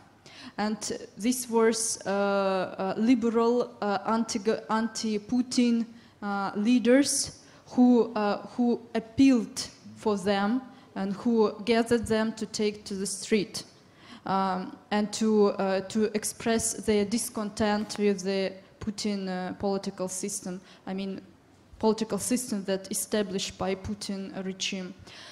But at the yes, and this was people who started this civic discontent, who started. That is why I wanted to show you two waves of protest. That first wave of protest movement that we have all over the Russia, it was like a protest for demands of political freedom, of political democracy, and not. But at the end, the real background of people who already started to go to the street, irrespective of the police resistance, in May, in June, just a week ago, in Moscow, it's not only middle class. I would say this is a young people, a young persons who have good education, and persons who are fed up with the social inequality, and they can't find a way except to go to the street and tell, we are fed up of this system that can't work at all, can't work at any local or federal level. So I think the second wave of demonstration, this is worse, not middle class. Yes, they gathered, they have separate columns, but left groups and other minorities, they gathered people who took to the street with the social demands, social requirements for social justice. I don't think that middle class will go for the social justice to the street. And minorities and civic organizations like Education for All, organization of different universities, lot of different universities that we have, that because we already have laws that restrict education, that every university at the moment from last year is autonomous organization. It means it should provide itself by earning money, how university or school can earn money. So they already feel that they are thrown out from the social protection, from social good life and so on. And this is the first step of this reform in social policy. The next step will be in September of this year, when school education will be paid, that you should pay for school education. It's incredible for the country that had fight for socialism and so on. Thank you very much, Gulnara, for now. מה שאנחנו נעשה עכשיו, בתום הפסקה של חצי שעה, בשעה 6:30, אנחנו נתכנס כאן שוב, אנחנו נכיר את מיגל ארנה קטניה מספרד, ואנחנו גם נעשה רב שיח עם שלושת המשתתפים שלנו. מזכירה לכם שמחר גם יש יום סדנאות, אז חצי שעה הפסקה וחוזרים. מיגל ארנה קטניה מספרד, אני רוצה לספר לכם בכמה מילים עליו לפני שהוא מתחיל. הוא בן 29, הוא דוקטורנט לפיזיקה, הוא פעיל במחאה הספרדית שמכונה M15, M15. בתחילתה הוקמו אוהלים במרכז מדריד, הפעולה הזו התפשטה לכל רחבי ספרד, מדינה שכידוע לכם יודעת וידעה מאבקים. הוא מעיד על עצמו שלא היה אקטיביסט לפני האירועים האלה, כמו רוב המוחים בארץ ובאירופה ובארצות הברית. ואנחנו נשמע אותו מדבר חצי שעה, אחריו כאמור יעלו גם מאט וגולנרה, ונוכל לשאול את כולם שאלות. אז מיגל.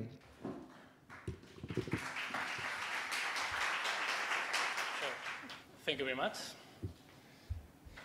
This is the main square of Madrid. It's called Puerta del Sol. This is a photograph of the main square. A normal day before the 15th of May, the day when the protest started. And this is a photograph after the 15th of May.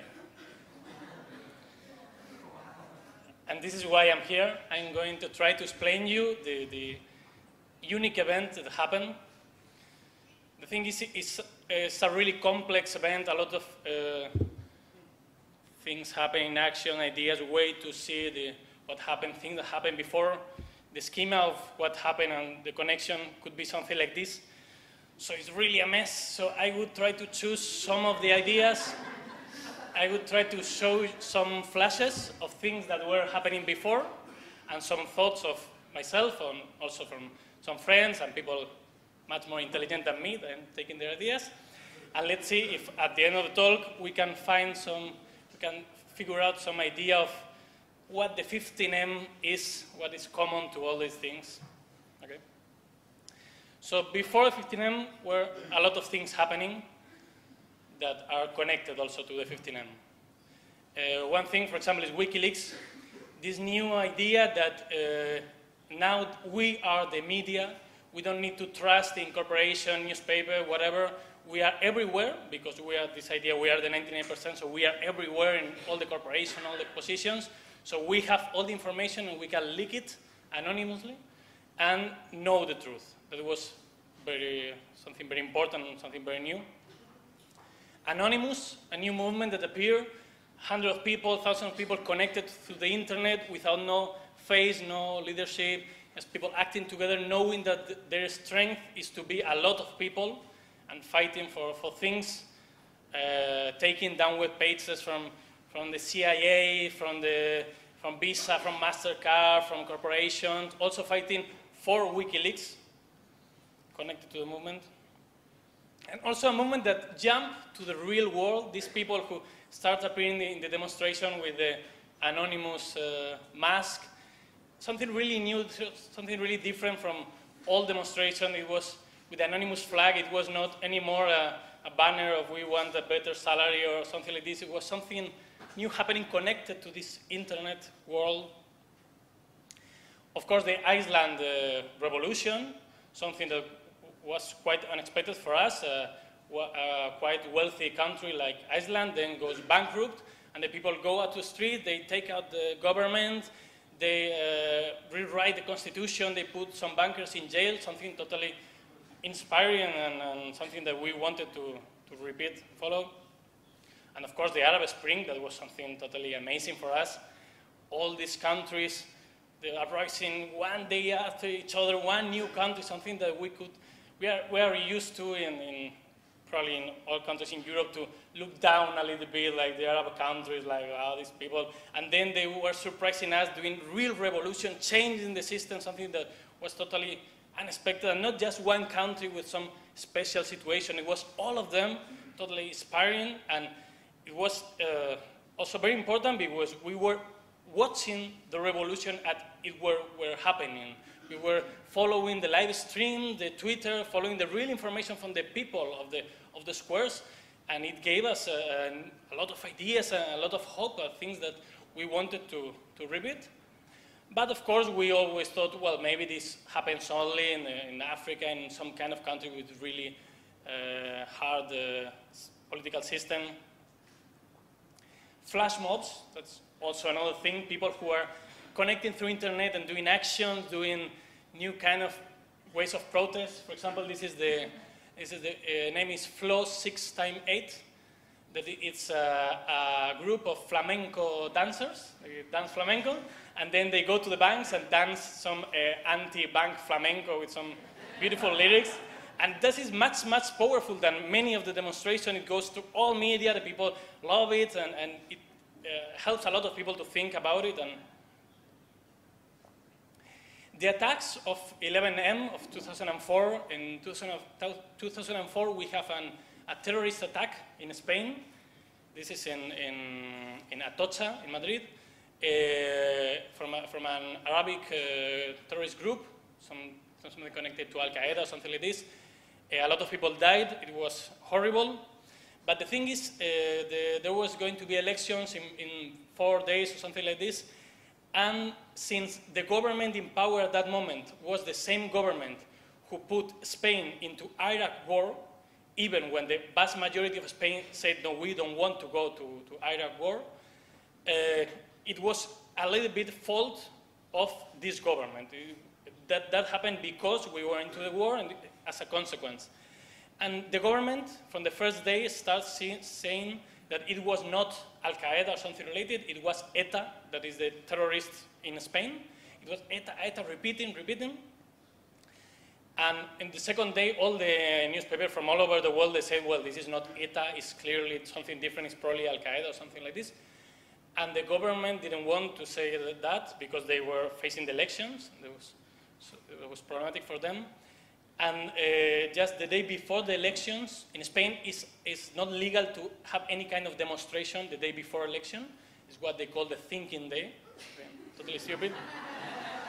And the people spontaneously, just using SMS, they start sending an SMS saying, okay, we want to know the truth. Go out to the street and let's know it. So spontaneously start appearing demonstration in many, many places in Spain, in the main offices of this party. And it was something totally new. And it helped to change the government for a new one, for the other one. And there's another phenomena, totally spontaneously self-organized, with no leader, just through internet. This is a photograph of the Goya Awards. It's like the Oscars, but in Spain. Red carpet, glamour, famous people.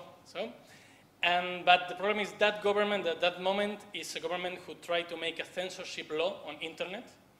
Because in Spain it's legal to download movies if you just watch for yourself, if you don't sell it. It's legal, so they were supporting the big companies, so they say, okay, we made a new law and then we don't ask the judge, we just close the web pages by ourselves, the government closing web pages, and if it's legal or not, we don't care, we have like this new law. So it was horrible, and this was the party of these enterprises and companies of entertainment, and it was wonderful to see how all the people in the back were people with these anonymous faces screaming to the famous people, saying that we want something different. So, and also something self-organized spontaneously. Beautiful. No les votes it's a movement that appeared in Spain. It means do not vote them. It's also connected with this law. This censorship law was promoted by the two big parties, the two biggest parties in Spain. The two were in favor of this law. So it appeared this new movement organized through internet, through wikis and mailing lists that says, okay, the elections are coming, do not vote any of this. Vote to the small parties or do not vote or do whatever, but please don't give them more power. Also, this is the map of corruption. The map of each point is one point where there was any of these people of these two big parties in any case of corruption. So also, we have reason to not vote these people. Also, they say because they are acting the same, these are the two main heads at that moment of these parties, both with Gaddafi. I mean, we are not seeing a lot of different behaviors. And actually, these people are not really able to rule a country. So we should try something different, was the idea, okay? Also, because we have an electoral law in Spain that is horrible, the big parties get more power in the parliament than the proportional votes that they have. For example, here, over is the proportional votes in the last election, and below is the power in the parliament. So the two main parties have 40 seats more than what they should have. So it's really difficult to make a new party and change the system because the small parties, the new parties are really in a very weak position. And it's even worse because the real winner of election is not the red one, is not the blue one, is the black one, is the abstention. We have a 33% of abstention in the elections. That means the blue party that is now in the government with just 1/4 of the votes, they have total control of the parliament. They can do whatever they want. And only one people from each 4 in Spain have voted them.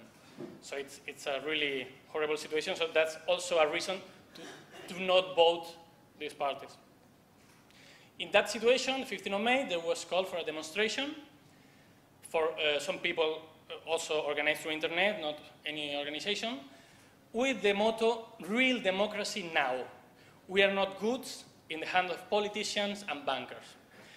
And that was something really new in Spain, that it was called a demonstration not to ask for a better salary, not to teachers to be fired or whatever, just to real democracy. That's was something that it was supposed that we had in our country. But as we know, it was really a very bad system. And it was a wonderful demonstration.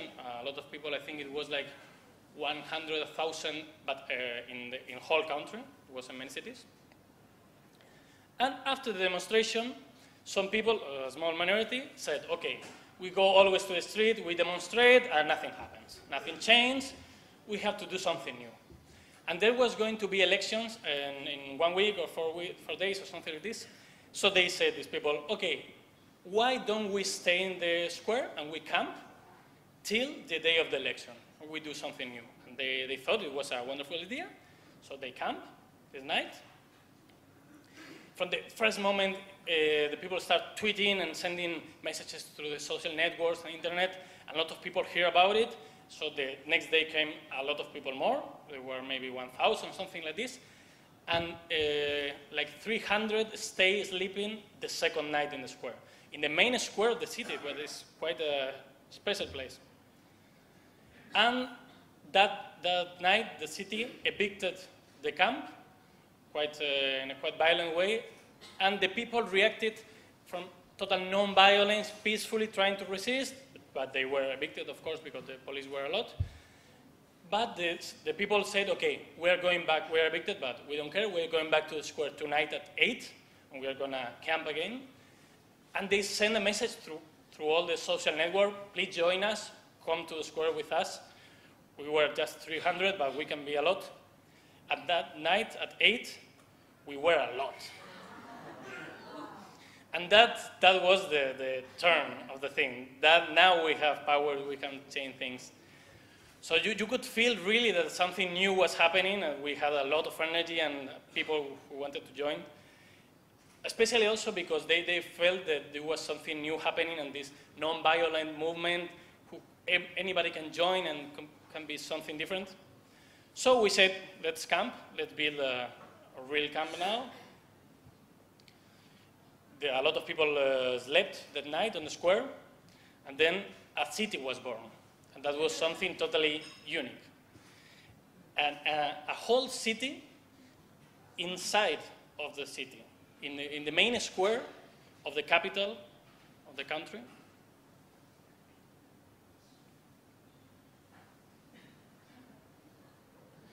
And it was a city full of messages from the first moment. The people wanted to write and say things, and all the walls were full of ideas and claims. So there was a lot of energy in the people that were not going out, and the people felt that it was the moment. We redecorate totally the square with new, and you know, the ideas were clearly global from the moment. People of Europe rise up was one of the main mottos, saying, okay, we're doing it, you can do it, everybody in the world, so please do it. It was, as I said, a full city. We had the kitchen where everybody can eat, place to read all the newspapers and get information, a library where people could go and read, a nursery, kindergarten, where the children could play and stay there, place to just play and enjoy and relax. Our own energy, we have some solar panels, and why not our own food? There was a small vegetable garden inside of the square. It's really small, but it was a good idea. The kids will watch it. He says that it's similar to Rothschild Boulevard. It's exactly the same. Yeah, all the same. So you are seeing that we are doing the same, repeating the same things. And our own doctors. Places just to sit and read and relax. Our own radio. It was called Agora Sol. And even our own symphony orchestra. It was called the Solfonica. Like symphony, Solfonica. And even yoga lessons. And this is quite important because if you think, do we really need a symphony orchestra or yoga to change the political system? Absolutely not. But we need it for life. And this is something new. It's not only we are there to change some law, some political system or something. It's about life, it's about taking care of life and building better lives. It's about the idea of dignity, It's also coming from the Arab Spring, from all the movements around. And it was amazing to see how always there was a lot of people taking care of respecting the others, of cleaning the square, that everybody could talk, the old people could feel okay. So this is something new. And the square was full always. 10,000 people each day, especially the first week, going there, looking what was happening. It was really thrilling. It was the photographers every day taking photos from every corner, every person, every debate. You know, nobody was expecting the Spanish Revolution. Something was really shocking. We were not really in a especially bad moment. Spain was not. We were in a bad moment, but Spain was not bankrupt. It was not like Greece in a very bad moment. Something. So it was something that his energy came a lot from life, not only from to be against something.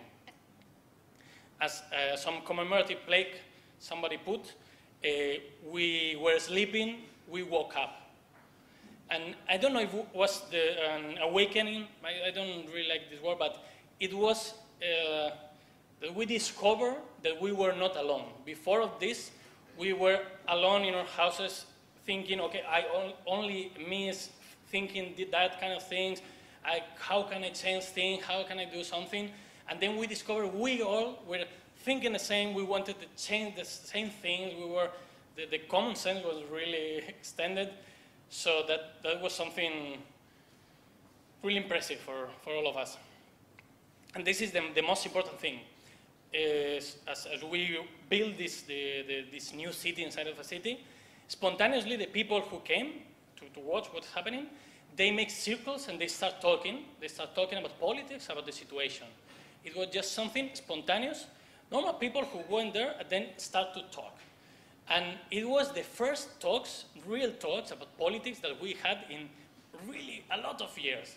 Before, the people just keep repeating what the political parties said. If you are left, you have to say this. If you are right, you have to say this. And debates that they were not really debates. They were not thinking about politics. I mean, how to organize the world really from the roots. How do we want to live? And at that moment, that happened. People spontaneously talking about politics. So we rediscovered not only the idea of public space, that means this space, the main square, is for you, is for everybody, so you can do whatever you want. You want to do yoga? Do it. You want to play with the symphony orchestra? Play. You want to talk about politics? Do it. Then we start feeling that the space is our space, public space. And also we rediscovered the term politics. Politics is this. This is what is happening, the people talking. Of course, we built a lot of commission and working groups trying to organize all this energy to change things in a more specific way. So there was commissions like Communication Commission, the Hackers Commission, the Lawyers Commission. There was also working groups, the Economy Working Group, the Social Working Groups, people meeting, trying to organize themselves and doing assemblies. A lot of assemblies we start to do. People join, sometimes hundreds, sometimes thousands of people, trying to organize. And that was very important also that we organized in that way, in an assembly system. That means we go to the square, we sit, and everybody's going to talk, and we are going to decide anything that we want to decide between all of us. No, there's ideas that I agree, I don't agree, repeat, whatever. And this is very important, that the movement from the beginning was self-organized in a horizontal way. There's no, we don't trust anymore in somebody who is going to come with the perfect solution like a politician says. We know that the knowledge is between all of us. The collective intelligence is much more powerful than one intelligence alone, split. So we are going to try to use all this intelligence and organize and in a democratic way. So your opinion, your vote count as my one. It doesn't matter if I'm an expert or I'm not an expert. Everything should be clear, the debate should be clear, and then between all of us, we decide. And that is real debate. It's totally the opposite of what is happening in the parliament. The parliament, it looks like an assembly, it looks like there is debate, but it's not true. You know what each party is going to say, even before they say anything. You know all the position, nothing is going to change. They talk, but the position from the other is not going to change. So it's not a real debate. This is what nobody is taking care of the debates on the parliament. But in the assemblies, everybody is following the assemblies, and it was really thrilling because we understood that there the word has a real meaning, has a real power, can change the mind of the other. And this is a real debate. And there was a lot of assemblies, not only in the main square, but also in the neighborhoods. We thought, okay, everybody should join the debates and talk about politics and everything. So there was, like, in Spain, there were like 100 assemblies in different neighborhoods. And also general assemblies, assemblies in the main square with thousands of people that we really could see the energy of the movement and that we could really change things. That was something impressive. And not only in Spain, it spread to many cities around I mean, not only Madrid, to many cities in Spain. It was in 50 cities in the first week. In 50 cities, there were camps. They were doing assemblies. They were meeting. They were talking about politics, trying to do things. So the government was totally shocked. They didn't know what to do with this new phenomenon. The media, all the media were talking about us, and that was wonderful. No? The media from the foreign media, Washington Post, New York Times, BBC, Le Monde, everything. Also the local media, from the left one to the right one, everybody talking about us. And that was something really special. As one friend said, we put like a shortcut in the line of the media. They couldn't talk about us. They should talk. So at that time, we were defining the reality. It's not anymore this politician think about this, the other think about this, so this is the debate, you should think about it. No, we were defining the reality. Even when they try to tell things in another way, but anyway, they were talking about us every day. They should go to the square and repeat what we were saying, or we were thinking. And yeah, my friend said that he could sleep peacefully during weeks these days, not hearing just the politician in the media, just hearing us, normal people talking about normal things. That was something impressive. And of course, it went global. It went to many cities. This is the map of the demonstration of 15th of October. Demonstration in 1,000 cities around the world, just organized through internet, 1,000 cities going out at the same time with the same ideas that we want real democracy. We want to say what the world should be as the people, not everybody instead of us. And this symbol is the copyleft symbol. It's a very important symbol because it was a copyleft revolution. I mean, it was not a revolution from somebody. Nobody could say, this is my revolution, I had the ideas, I know how to do it, or something like this. It started in some places, maybe in the Arab Spring, maybe in Iceland. It jumped to Spain, then it jumped to Russia, to Occupy Wall Street, or many countries. And each time we were improving it, we were learning things. And that was the power of the thing. It's for none of us, but it's from all of us. And when new people join, when new people make a copy of this revolution and use it, it goes much more powerful. We all are much more powerful. No? And this is the idea of copyleft, of sharing things, and when you share it, it has more value than when you keep the right of the thing and you say, no, it's mine. I should say how it's working. Also, it jumped to a lot of action and different. I will focus, I will not step on this, I will talk about it in the workshop. It stepped to not only spread not only in a physical way, it also changed the way of doing things. The people now started doing actions and doing other kind of demonstration in different ways. Something changed really in the lives of the people, so we started seeing the world a little bit different, a different perspective. But in specific action and things, I will focus tomorrow in the workshop. And of course, it was a movement with new words. These are the most common words in Twitter, talking about the 15M, and we say awakening, better world, future, hope, society, politics, change. You know, these new words full of power and full of the idea that we can really change things. And of course, a new speech, this kind of movement.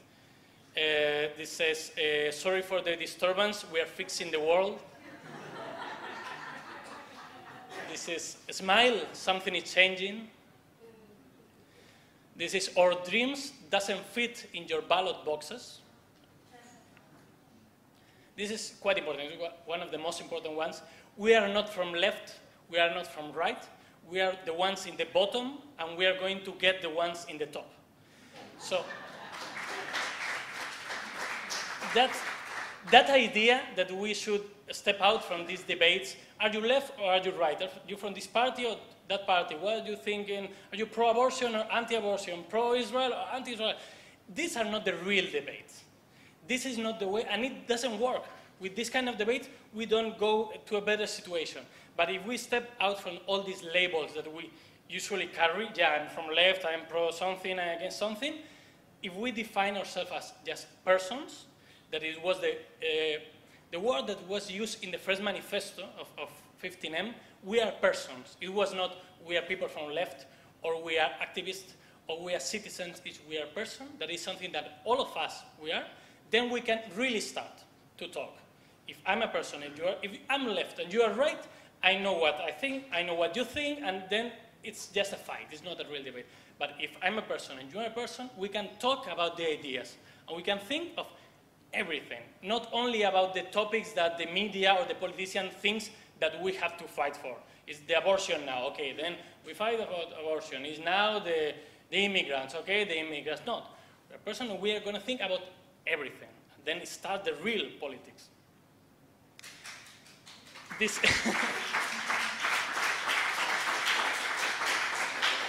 this is also, I like it a lot, is not a crisis, it's the system. The idea is that we are not facing just a bad moment of a good system. The expert told us this is the economy, this is the way we have to do things. No, it's not a bad moment. It's the whole system that is corrupted. It's the whole system that is not working, and we have to change everything. So it's the idea of politics is about this. It's about thinking the whole system. And if you can really think about it, you can really change things. And this is, I like it a lot, this is not a crisis, it's that I don't love you anymore. So, the same idea, but with a new kind of words. It's not we are anti-capitalist, no, it's a different way to say things. And this is also beautiful. If you don't let us dream, we won't let you sleep. So, we are not going to stop. We are going to make a lot of noise till all of you hear it, you people from the 1%. So we really felt that there was a lot of power and energy, and we could really change anything. The first week, we really thought that we could make the government fall. It could spread to any country. We could make something really totally new. And it's because we felt we were united in something. We were not fighting for each specific fight, for each specific topic. We were all together fighting for something that were common to all of us. It's this beautifully said idea of the Occupy Wall Street movement. We are the 99%. It's all of us, and we're in the same situation, so let's fight together. Sadly, the camp should be, it was over in some weeks, because also it was very difficult to have the camp in the middle of the city, the people sleeping there was some tension. But we thought that the camp was not really important, that the ideas were already flowing through the wall, and we had a lot of assemblies and people with a new way of doing things, so we could just forget about the camp, so we cleaned it, and it was a very emotional moment at that time, because we lived something that was really unique for us, this thing. But we left a message that was very important, that is, we know the way back. The idea that that was not just a one action, something we did, a performance, something that worked or not work. It's something that is now inside all of us. It changed our way to see things. And this is not going to stop anymore, because now we see the world in a different way. We are going to ask in different things to the people who are in the power. We are going to understand the society in a different way. So we know how to go back to the square, maybe in other ways, but we know how to go back. So this, the idea is what it was impossible before, now is unstoppable. And this is where is the power, and that's why at the end it's going to work. Thank you very much.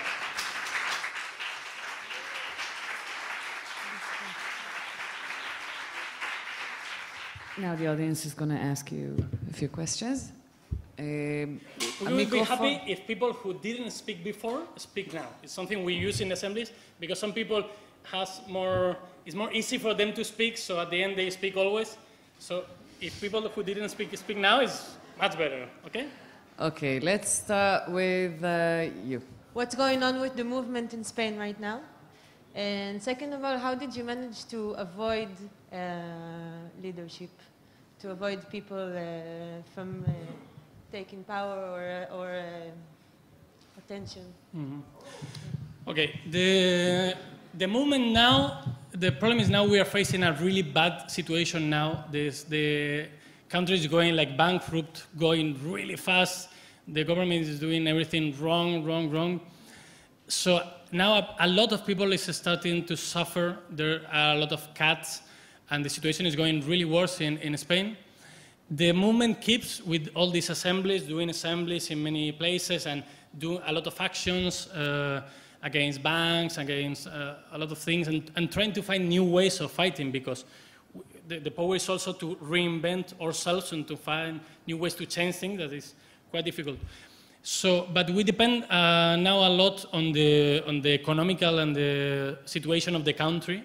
So I think if it goes worse, a lot of people is gonna take to the streets, and then maybe we're gonna recover this strength that we have at the beginning. Because also the problem is not everybody can join us each day. I mean, this kind of movement with assemblies or with action requires a lot of energy, a lot of time, and usually the people doesn't have so much time because of the work, the children, whatever. So it's not easy to maintain this kind of mobilization in the streets. But I think with the situation now, maybe it's going to change, and maybe we are going to see new windows of hope and could change things. So we'll see. We have to wait a little bit. But it's active, it's alive, and it maintains the action, the debates, the thing, and about leaderships, I don't know. From the beginning, it was clear, since we were trusting in all that kind of leadership system that is the political parties, and we saw the results in Spain, and it doesn't work at all. Also in the companies, or something is always is against the people, so this kind of leader hierarchical system never worked. So it was, for us at least, it was from the very beginning quite clear that that was not the way to do it. So it was the people themselves who care about not having leaders. I mean, when somebody was appearing too much in the media or taking too much the word, the others said, okay, then maybe we should rotate. Now you don't appear in media, somebody new appear, or you already talk too much, so let the other talk. So it was something that also should be self-organized. I mean, nobody can come like a leader and say, no, I'm the leader and you are not going to be the leaders, and we stop it. No. It's something that we have to learn between all of us. So it could happen, it could not. One of the reasons the crowd is laughing is because what you described now is exactly what happened in Israel last year. I mean, the whole thing, exactly the same. Okay, next question, you on the back. I feel like the activists here in Israel, we experience a different situation. 1 year passed, and we are the 1% of 500 people acting, and all the public is still sleeping, or let's say, dig their head in the sand and say nothing happens. And we are trying to break this wall, and it doesn't succeed too much. It's all demonstrations again and again, and the public is not joining us. And we try to think about new techniques, how to reach the people, because the problem is still the same, and we must find a way to reach people and to make them start again, come back to the squares and to the streets.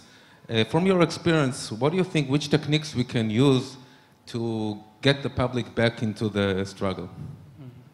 As I said, for me it's not an awakening. It's not that I'm more awake than somebody who is not going to the streets. And that's what we discovered the 15th of May. 15th of May, there was only a small amount of people doing demonstrations, doing things. And then when we went out of the street, we discovered that everybody was thinking the same.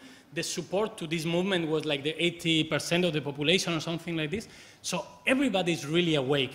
The problem is, it's not clear, it's not easy to see how to change the system, because the system is really well constructed not to be changed. So if you don't feel there is a real hope to change things, you remain home.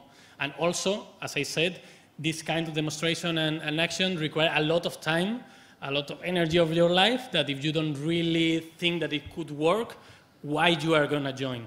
So we need for sure to find new ways of everybody join. But I don't really know how to do it. Actually, if I had the clue, it was wonderful, because now the movement in Spain would be 90% doing it. But what I'm sure is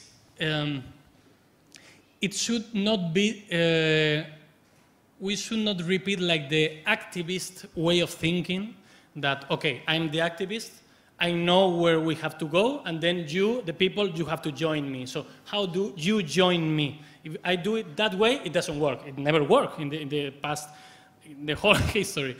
So we have to find something. I mean, I have to ask you that you are not, maybe you are not joining the movement. Why you are not joining? What do you want to do? What could you think that you can do? And maybe asking everybody, we can find new ways and new solutions. Don't know, but for sure it's going to come from this place. It seems that you are the most creative and the most artistic movement out of all the other countries. I mean, the fact that you created a symphony, the fact that you used a lot of art in your protest is something that's a little bit more unique than the other protests. No, the symphony or other things are just small anecdotes, small episodes of the big thing. No, but the majority of the movement was quite similar. When we see movements here in Israel or in Russia or occupied Palestine, we talk to the people in the movements, we are doing the same, we have more or less the same ideas and the same creativity. Also, we are learning a lot of things from other movements in the workshop. The things that I find are the keys, the things that we have learned and could be useful to do in other movements. Most of them are not coming from Spain, are from Occupy Wall Street, are from Greece, and from Germany, from many countries. So it's not creativity, it's spread all over the world. It's also what we learned. The knowledge is really distributed in that moment. And that's why also it works for building a city, but it was amazing that in 2 days you can build like a new city with a lot of things inside, with just the things that the common people know. By the way, how did the mayor treat you? How did the mayor treat you? I mean, did he try to evacuate you? Or? Since we were too much people, each day 10,000 people in the square, they couldn't do anything. They wanted, but they couldn't. They tried? Did they try? The first day when we were 300, they did it, and then not again, because they felt, and also it was a support. It was what some friend called the quiet part of the movement. The people that maybe are not in the street, but support the movement. And that is a main part of the movement. Is because of these people that maybe the government is not evicting us, that we are 100 or 1,000. It's because there is 80% of the population who said, we like this movement, they are doing it right. So this is also sometimes a way to support the movement and be part of the movement, not only the visible things.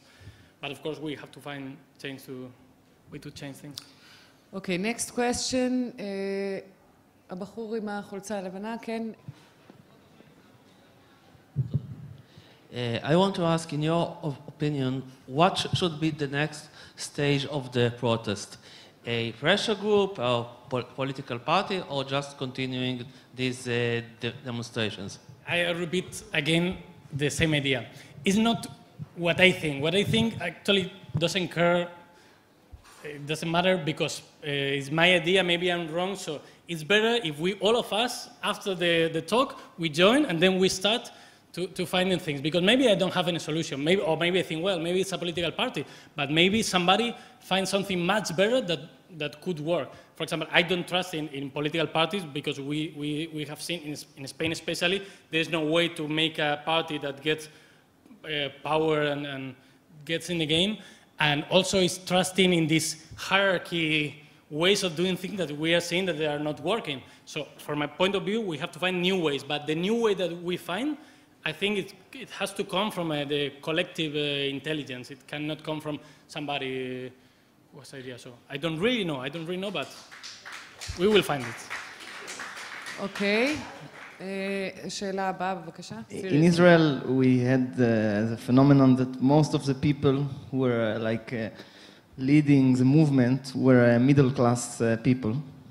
And I was curious whether in Spain lower-class people got also a bigger part in the leadership, or was it also mainly middle class? Maybe I didn't state it very well, but there was no leadership in the movement. You don't trust me. No leadership. No, really. No, we didn't have leaders. We didn't have leaders. We had icons. I mean, they became media icons, but nobody leaded. We have no leaders. We have no icons. We organize always through assemblies, so everybody can join, and we decide. And then, if you want, you agree. You don't agree. So there was nobody leading the movement. Not only the assemblies, the actions, the movement were working mainly through assemblies, but also there were a lot of actions made by just a group of friends who decided to do something against banks or against something that was also part of the movement. So nobody was leading. And the composition of the movement was from all kind of classes, and it was young people, old people. We have a group it was called the Yayo Flautas. There was very old people who made like flash mob and actions, and since they are old, the police usually could not be so violent with them, so it was a lot of success. Young people also.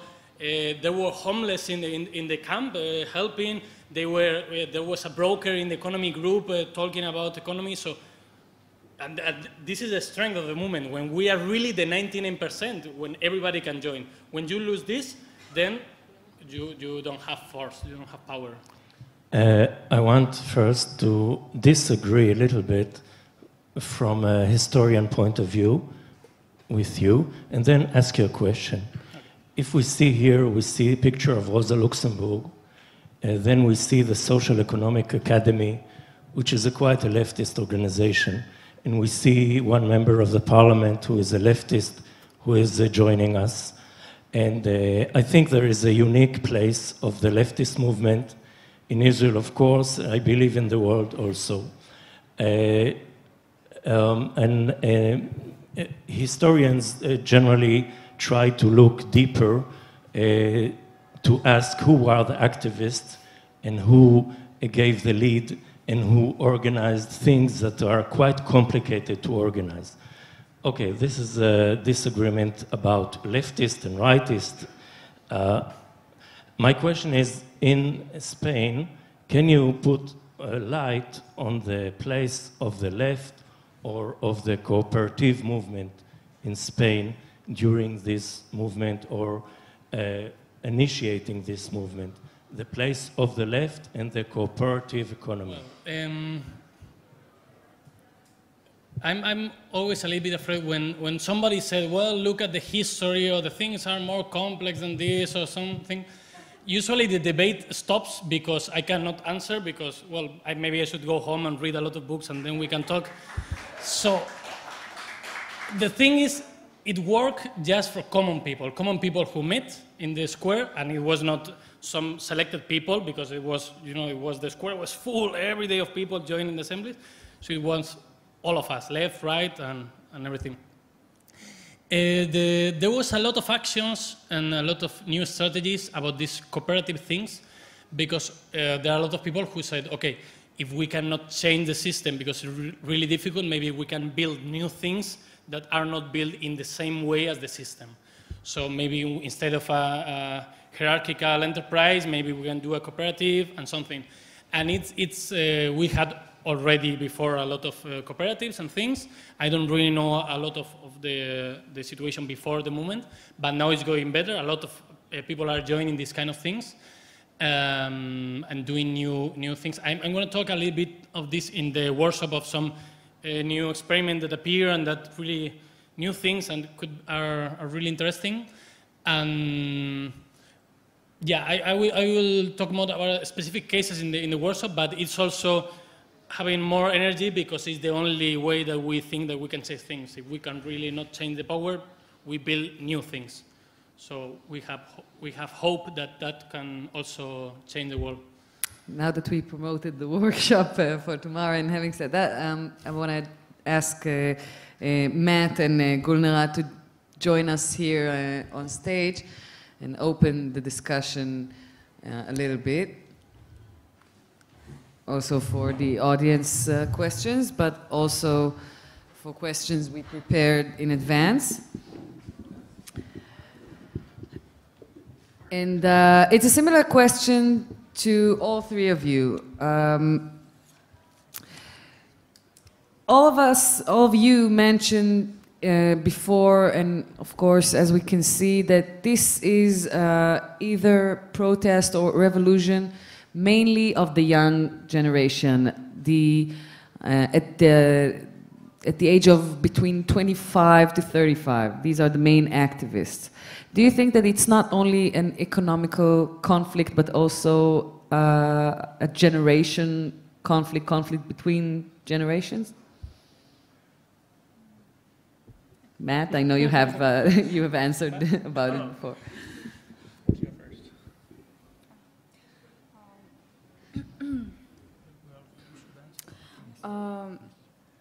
I don't think. Yes, I would say those people who take to the streets and try to discuss the current problems, they are mostly young generation, people between 20 and 30 years old. And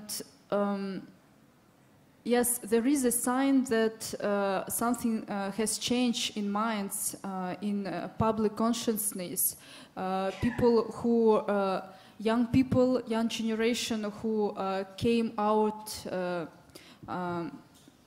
who grew up now and understand themselves as subjects or how to tell, actors of history. They are free of those prejudices and senses of social life and politics that were actual for the 20th century, and it does not it relates either to the left movement or to the right.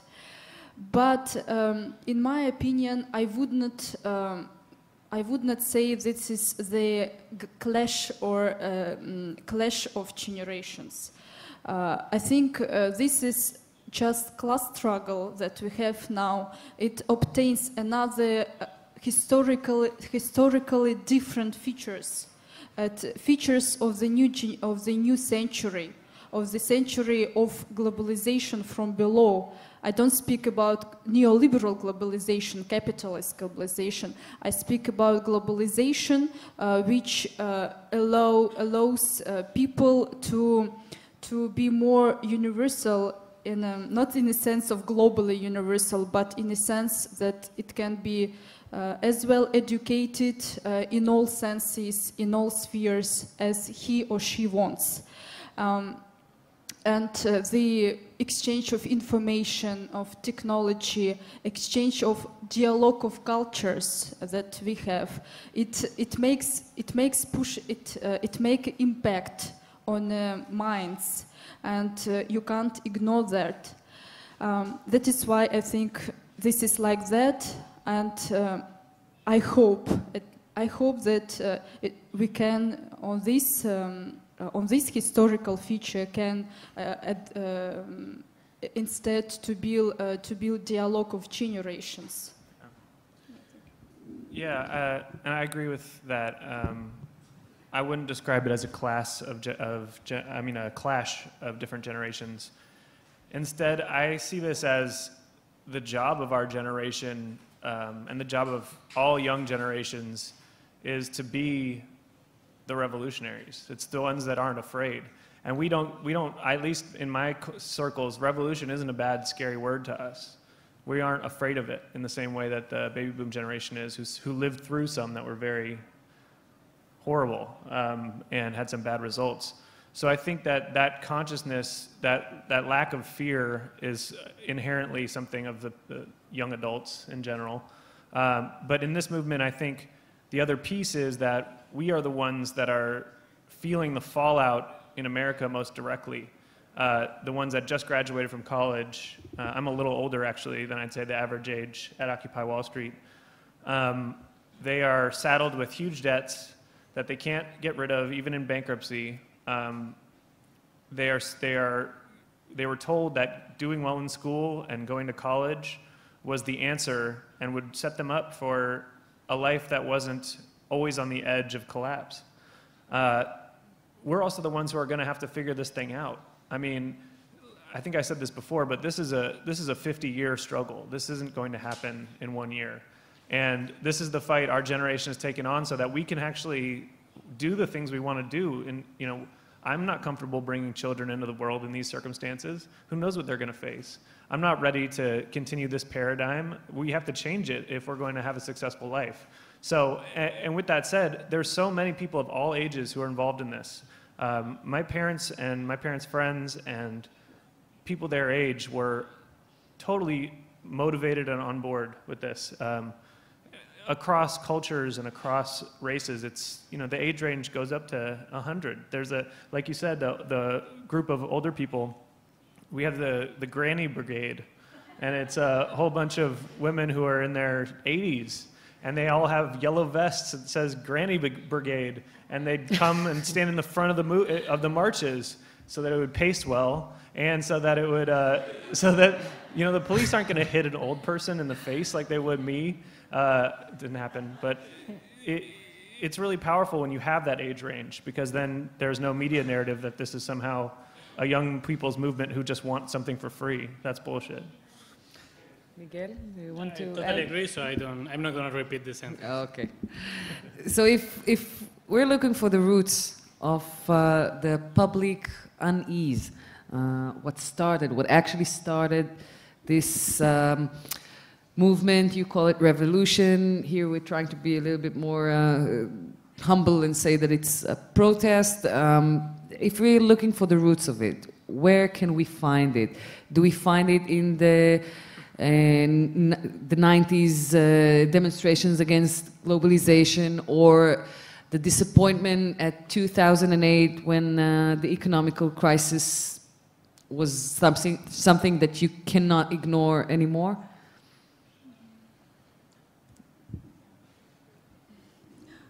In my opinion, the roots of this protest and the world protest we can see in the anti-globalization movement started in the Latin America. I think this movement against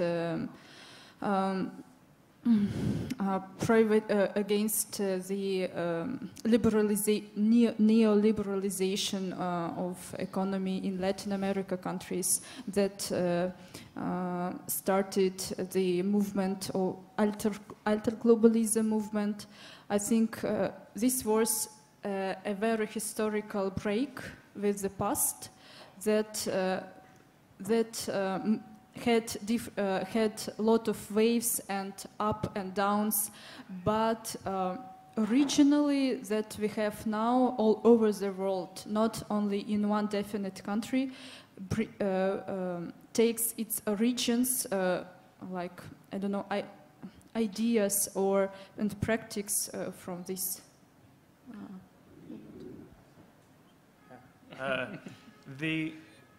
The origins of this, and I think some of the so-called anti-globalization efforts, are a real dissatisfaction with the corrupting power, the corrupting influence of power in general, and specifically in the United States, and I think globally, with corporate power. We are having our bodies poisoned, we're having our minds poisoned, and we're having a control that we have no way out of by unseen, invisible hands, and they're not of the market. They're of people with power who are controlling the prices and setting the agendas for politicians and controlling the things we hear and see and running our education systems. And the tentacles of the vampire squid, as it's called in New York, reach everywhere. And I think that the tipping point was the global financial crisis, because people saw the system for what it was, which is a sham. They saw these people risking our entire economic futures, making bets and making up money and pushing it around and making lies. and all of a sudden it collapses and affects our lives directly, where we had no real part in creating the rules. So all of a sudden, we're suffering the consequences of a backwards and completely corrupt system. Now we have to do something. Clap, clap, come on, it's really good. They do. So, yeah, I totally agree, and I also think that the anti-globalization movement and other movements before had a lot to do because they spread these ideas about how the world is being ruled, and also. But also the thing that the anti-globalization movement, for example, failed. This is also a very important root, is the idea that that thing that we were doing, that each time there was a G20 meeting, we were there and demonstrated and never happened anything, we never succeed. This idea that, okay, we have to find new things, we have to invent something new, maybe it's not the activist thing, maybe other people should have to join or something new. That is the very important root. And of course, also the technology. This is totally a basis, and I think it's totally root also with the idea that young people are joining. We are organizing through the technology, through internet and the software we have, and without this, it could be almost impossible to do these kind of things. So without this, impossible. How do you refer the old ideologies, such as Marxism, capitalism? Gulnara. How we refer? How do you refer? What do you think about it? Do you still think it's valid or we need to think in a different way and not trying to think in the old ideologies? I personally define myself as a left activist, so I'm fighting for the left alternative. And of course, you can't be left if you don't stand on a Marxist positions. I think that at the moment, Marxist positions and ideas are quite demanding because. A very little example, the crisis 2008, and it was great demand for Marxist analysis of this financial crisis. I mean, from the theoretical and scientific point of view. So, and I think.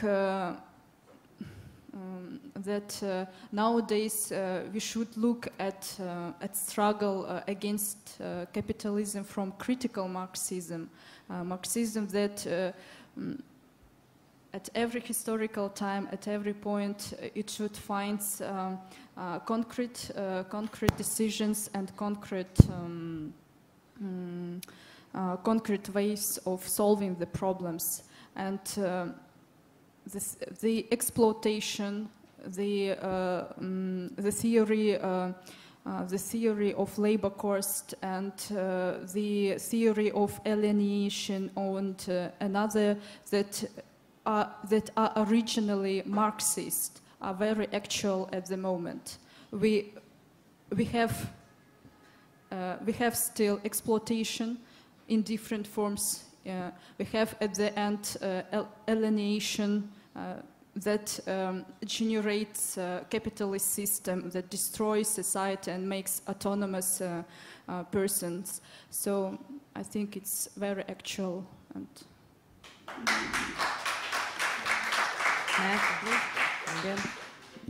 yeah, I'm repeating a little bit what I said, but from a point of view, maybe we are Marxist, maybe we are left, maybe we are anti-capitalist, maybe we are whatever, or we reach that stage at some moment.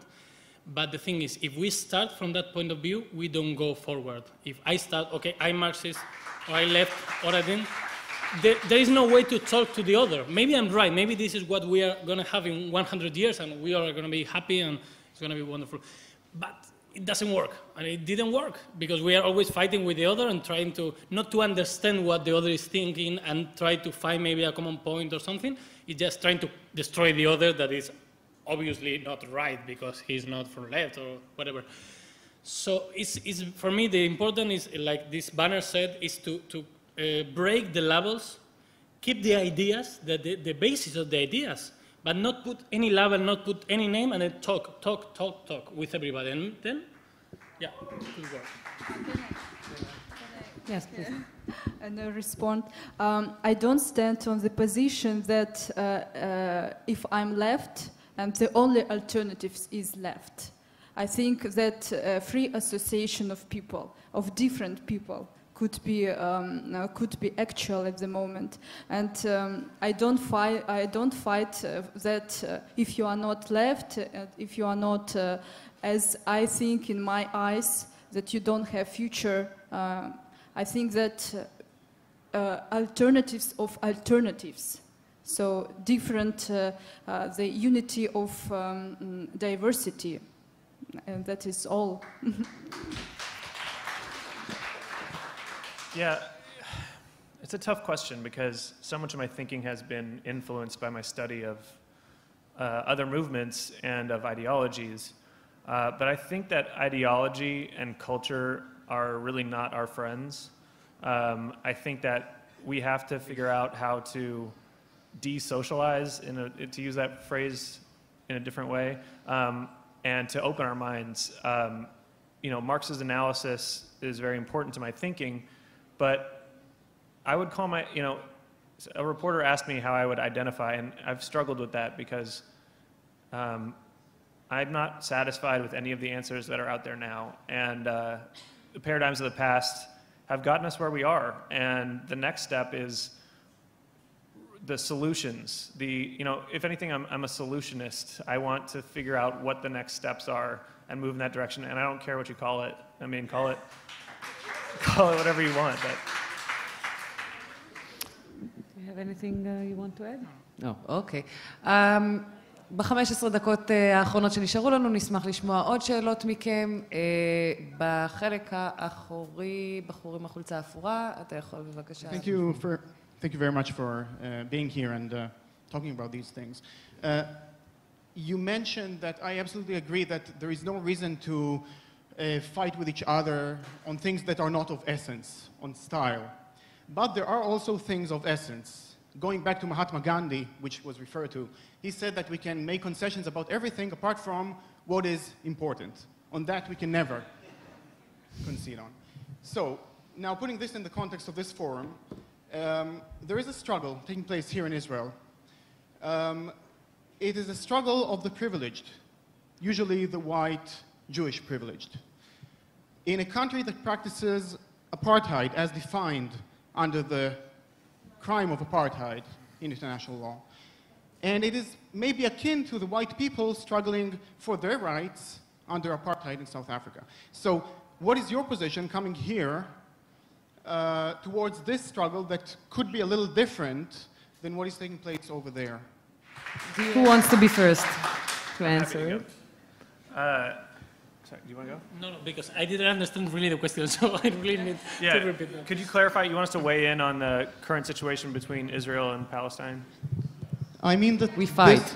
This country was founded on the basis of inequality. In 48, not in 67.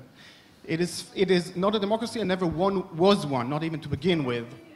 Wait, okay, so I so, guess... So coming here, should you insist in quality? Should you insist that this struggle here will be, first and foremost, be about equality? So, first of all, I know that this issue is incredibly divisive here, and I don't want this, what's been talked about here, to be buttonholed based on our opinions about this issue. I don't mean to pass, but I personally don't feel like I'm comfortable with my level of knowledge weighing in. With that said, I believe in the rights of individuals, and I think that everyone has a right to democracy, and I think that it has to be our basis. The tenets and the core values of what I understand as a global revolution is horizontalism. And what that requires is the freedom of assembly and the ability to set your own destiny. That's what we're fighting for. And to build movements based on horizontalism and the ability to make decisions as an individual actor that work for the group should be a fundamental right, and that should be the basis of struggle, in my opinion. Does anyone wants to add anything? Yeah, You have a mic here also. Yeah, only it's working? No, not working? No. Okay. Yeah, so only one idea. In Spain, for example, we had the terrorist problem in the north of Spain, País Vasco. They wanted to be independent, and the government said, no, you cannot be independent, and there was the terrorists, and it was a huge problem. And for many years, we couldn't go forward in this problem because all the two parts, the people who said, no, you should not be independent, the other, we should be free, independent, whatever, they couldn't agree, and there was just a fight. And at the moment, the people start putting the focus not on that topic, on other things. Okay, this is important. Of course, it's important if the people are dying or are not dying, or what is our country, if we are free or we take decision or not. These all things are important. But when people start to put focus on other things, like, okay, then let's talk about the whole system, the whole society and everything, then we discover that most of the people were not really taking a lot of care about these ideas of nationality or this problem. It was not really the problems of the common 99%. So it was a fight of minorities in reality.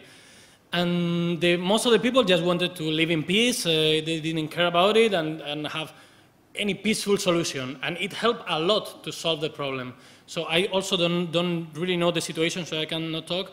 But sometimes putting the focus in other things and saying, okay, we're not going to start with this, that is really problematic and we don't know how to solve it.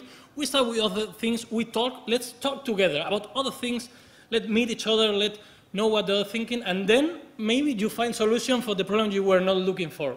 It could work, I don't know. Yeah, I want to second that and revise slightly what I said. The issue is such a hot button issue, and I just feel like what you said, we can't even begin to address it yet because we don't have real democracy anywhere. But it's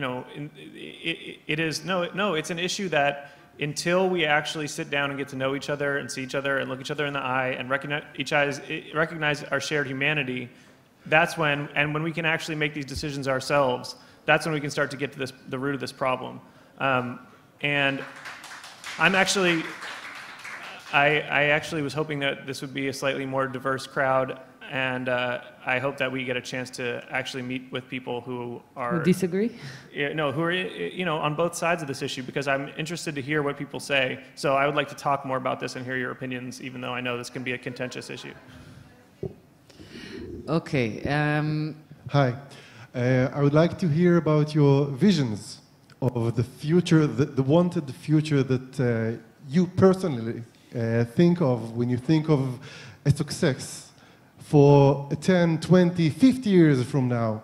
How the world functions, how society is organized. Do you see there governments, corporations, maybe a global democracy? Please.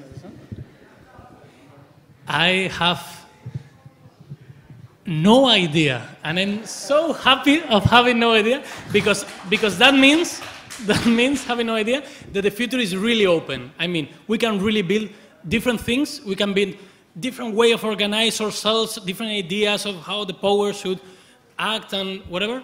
The only thing I think it's for sure is gonna be there. This is the idea of real democracy. It's this: nobody is taking the decisions instead of us, saying that I know the answer and then we're going to do this. No, we all are going to take the decision, but the way we organize ourselves is like science fiction. You cannot even imagine. But it's wonderful. There is hope. Yeah, this is actually one of the things I want to do in my workshop tomorrow, because I think get some of the best answers out of people. Is you start with, what's wrong, and then you ask what's going to be right. And the challenges are amazing. I mean, we're dealing with global challenges that threaten the species, our species. And well, except for maybe like, you know, the ones that survive and thrive, like the funguses that eat plastic will probably be okay. But my vision is one of self-determination in a new way, and one where we have individual choice and mean it, you know, that we organize societies because we want to be in them. And my goal in my limited time here is to see if I can be a part of that rebirth. I think that the cooperative movement has a lot to add because it's inherently subversive, and it is radical when done right. But I'm not sure that that's the solution everywhere for everyone. And then in terms of the environmental situation, you know, I don't see the technology and science fiction future necessarily being very achievable unless we can figure out how to stop destroying the planet. So that's going to be, I think, the next big challenge. Gulnara? I fully support these perspectives, but I think the future that I see those future, it can have any different forms and different kinds of ruling and governance and economy and social activity, but this future should be a future where each person, each individual can find its place in this life, in the thing that it can have education, it can have conditions for self-development, and it can be this form of society, it can have different forms. But if this future will work for each people, where you can't find the people that are just excessive for this world, I don't think I don't want such society. So. יש לנו אפשרות לשאלה אחרונה. Hi. Really nice to see such wise words from all of you. Thank you. I really wanted to know about initiatives or entrepreneurship going on around protests in your countries, like what kind of new things people are experimenting with. You talked a little bit about the cooperative movement, stuff like that. Thank you. You know, I only addressed it briefly in my comments, but the flip side of what we're against is what we're for, and that's the open question. And there's a lot of thinking going on there, and I think it gets downplayed in the media, at least in my country, because it literally is at least 49% of the activism that's going on, I think, is people trying to reimagine and build new structures of mutual aid, and structures that are inherently subversive, like the cooperative movement. We're pretty behind the times in the United States on this one, I think. We have a lot of catching up to do to other countries who've been working on this, but right now there's a lot of pressure, or there's a lot of subsidies for dirty energy, for instance. So oil and gas stay the dominant ways and coal stay the dominant ways we power our lives. But there's a huge movement for green energy that is, I'd say that we're getting close to a tipping point where it will be more than price competitive. It will be more profitable to do wind energy distributed if you could figure it out and actually kickstart it. So energy is a big place where I think innovation is coming. And then the open source software movement is something that I'm very interested in. I don't have that much knowledge, but it's amazing. And lastly, I think alternative economic arrangements, which is something that have been tried in the United States, could make a comeback as a result of some of this same consciousness. And that's what I'm hoping to figure out more of, how to scale cooperatives, how to make jobs from the ground up instead of waiting for rich people to give them to us. Gulnara? As far as I know about cooperative movement in my country, we have not too much examples. I would say only if we have cooperative in housing, in building and in building housing, but but still they are like half cooperative, half private property. So I would say this is what we need to develop. Miguel? Yeah, in Spain we have some experiments of cooperative companies, and so I don't really know them a lot, so I cannot tell you a lot, but still they are minor companies. It's something that is not it's not sort of a lot followed by a lot of people still. But there are new experiments. I will comment some ideas in Warsaw. But, like for example, now a newspaper went bankrupt because they have no money. So the workers decided to buy the newspaper and between them, in a cooperative way, do a new newspaper. So it was something nice. There are many crowdfunding actions. That is, where there are no somebody who put the money to do it. It's just a lot of people through internet put a small amount of money, and then we for example, 3 weeks ago there was one of the main banks in Spain that fall, and the government pay a lot to save it, and the main person in this bank was going to have a salary and no problems at all. So 2 lawyers made a crowdfunding to get money to put a demand to this person. They asked for 20,000 euros and they got it in 1 day. So everybody wanted to put money to make a demand. So it works, at least in some ways, in some puntual ways. So there are a lot of new ideas and new things, but I think we have to invent new things to make it able for the vast majority of the people to join it, because at the moment they are not really joining it. I want to say one more thing quickly, because my friend in the front row is about to catch on fire if I don't. The Mondragon example from Spain is something that people in the US are very interested in. The Spanish cooperative in the north of Spain, right? There are some things in the US happening in that model. I don't understand the intricacies well enough to give a lecture on it or anything, but I know that it's working, and I know that it's very solid through the economic crisis, because they have their own bank and they kept it fully capitalized. Multiple banks. Right.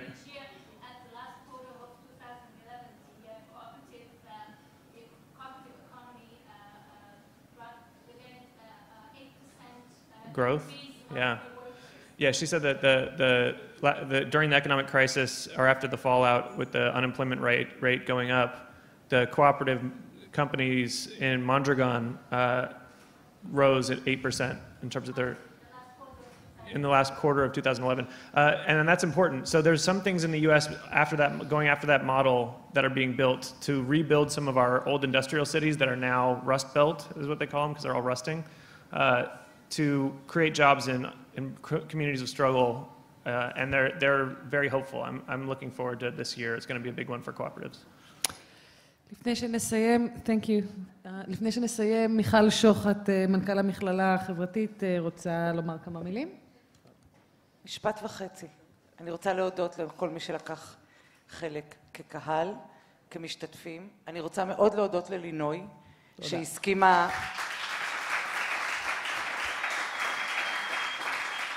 להנחות את האירוע הזה בהתנדבות. אני רוצה להודות למתרגמים, גם לשפות וגם לשפת הסימנים. תודה רבה לכם. מי שעדיין לא שבע, ואני לפחות לא שבעה מהמפגש עם האורחים, בעוד רבע שעה פה באולם הזה יש לנו די-ג'יי עם קצת שמחה. ומחר מוזמנים לסדנאות כדי לשמוע קצת יותר לעומק מה שיש לאורחים להגיד, ומה שיש לאנשים שלנו, פעילי המחאה מהארץ, להגיד להם. תודה מיכל, ואנחנו מזכירים לכם גם בשבת בשעה 7 בבית העם בסדרות רוטשילד, ממחאה חברתית לכוח כלכלי אזרחי, הקמת קואופרטיבים כקונקרטיזציה של תנועת המחאה בישראל. I want to thank the three of you very much for joining us, and I hope you'll enjoy the rest of your visit in Israel. Thank you, and have a wonderful evening.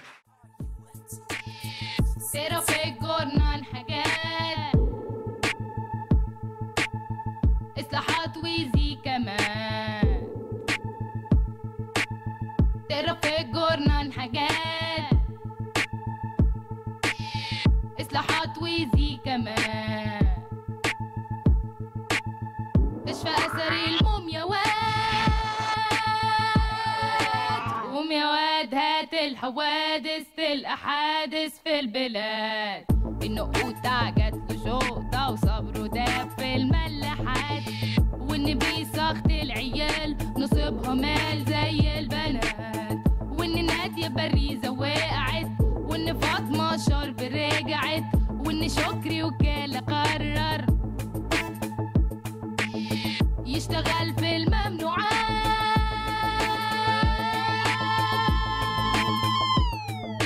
قوم يا واد هات الحوادث تلقى حادث في البلاد النقود عجت له شوطة وصبره داب في الملاحات وإن بيسخط العيال نصيبها مال زي البنات وإن نادية بريزة وقعت وإن فاطمة الشرب رجعت وإن شكري وكالة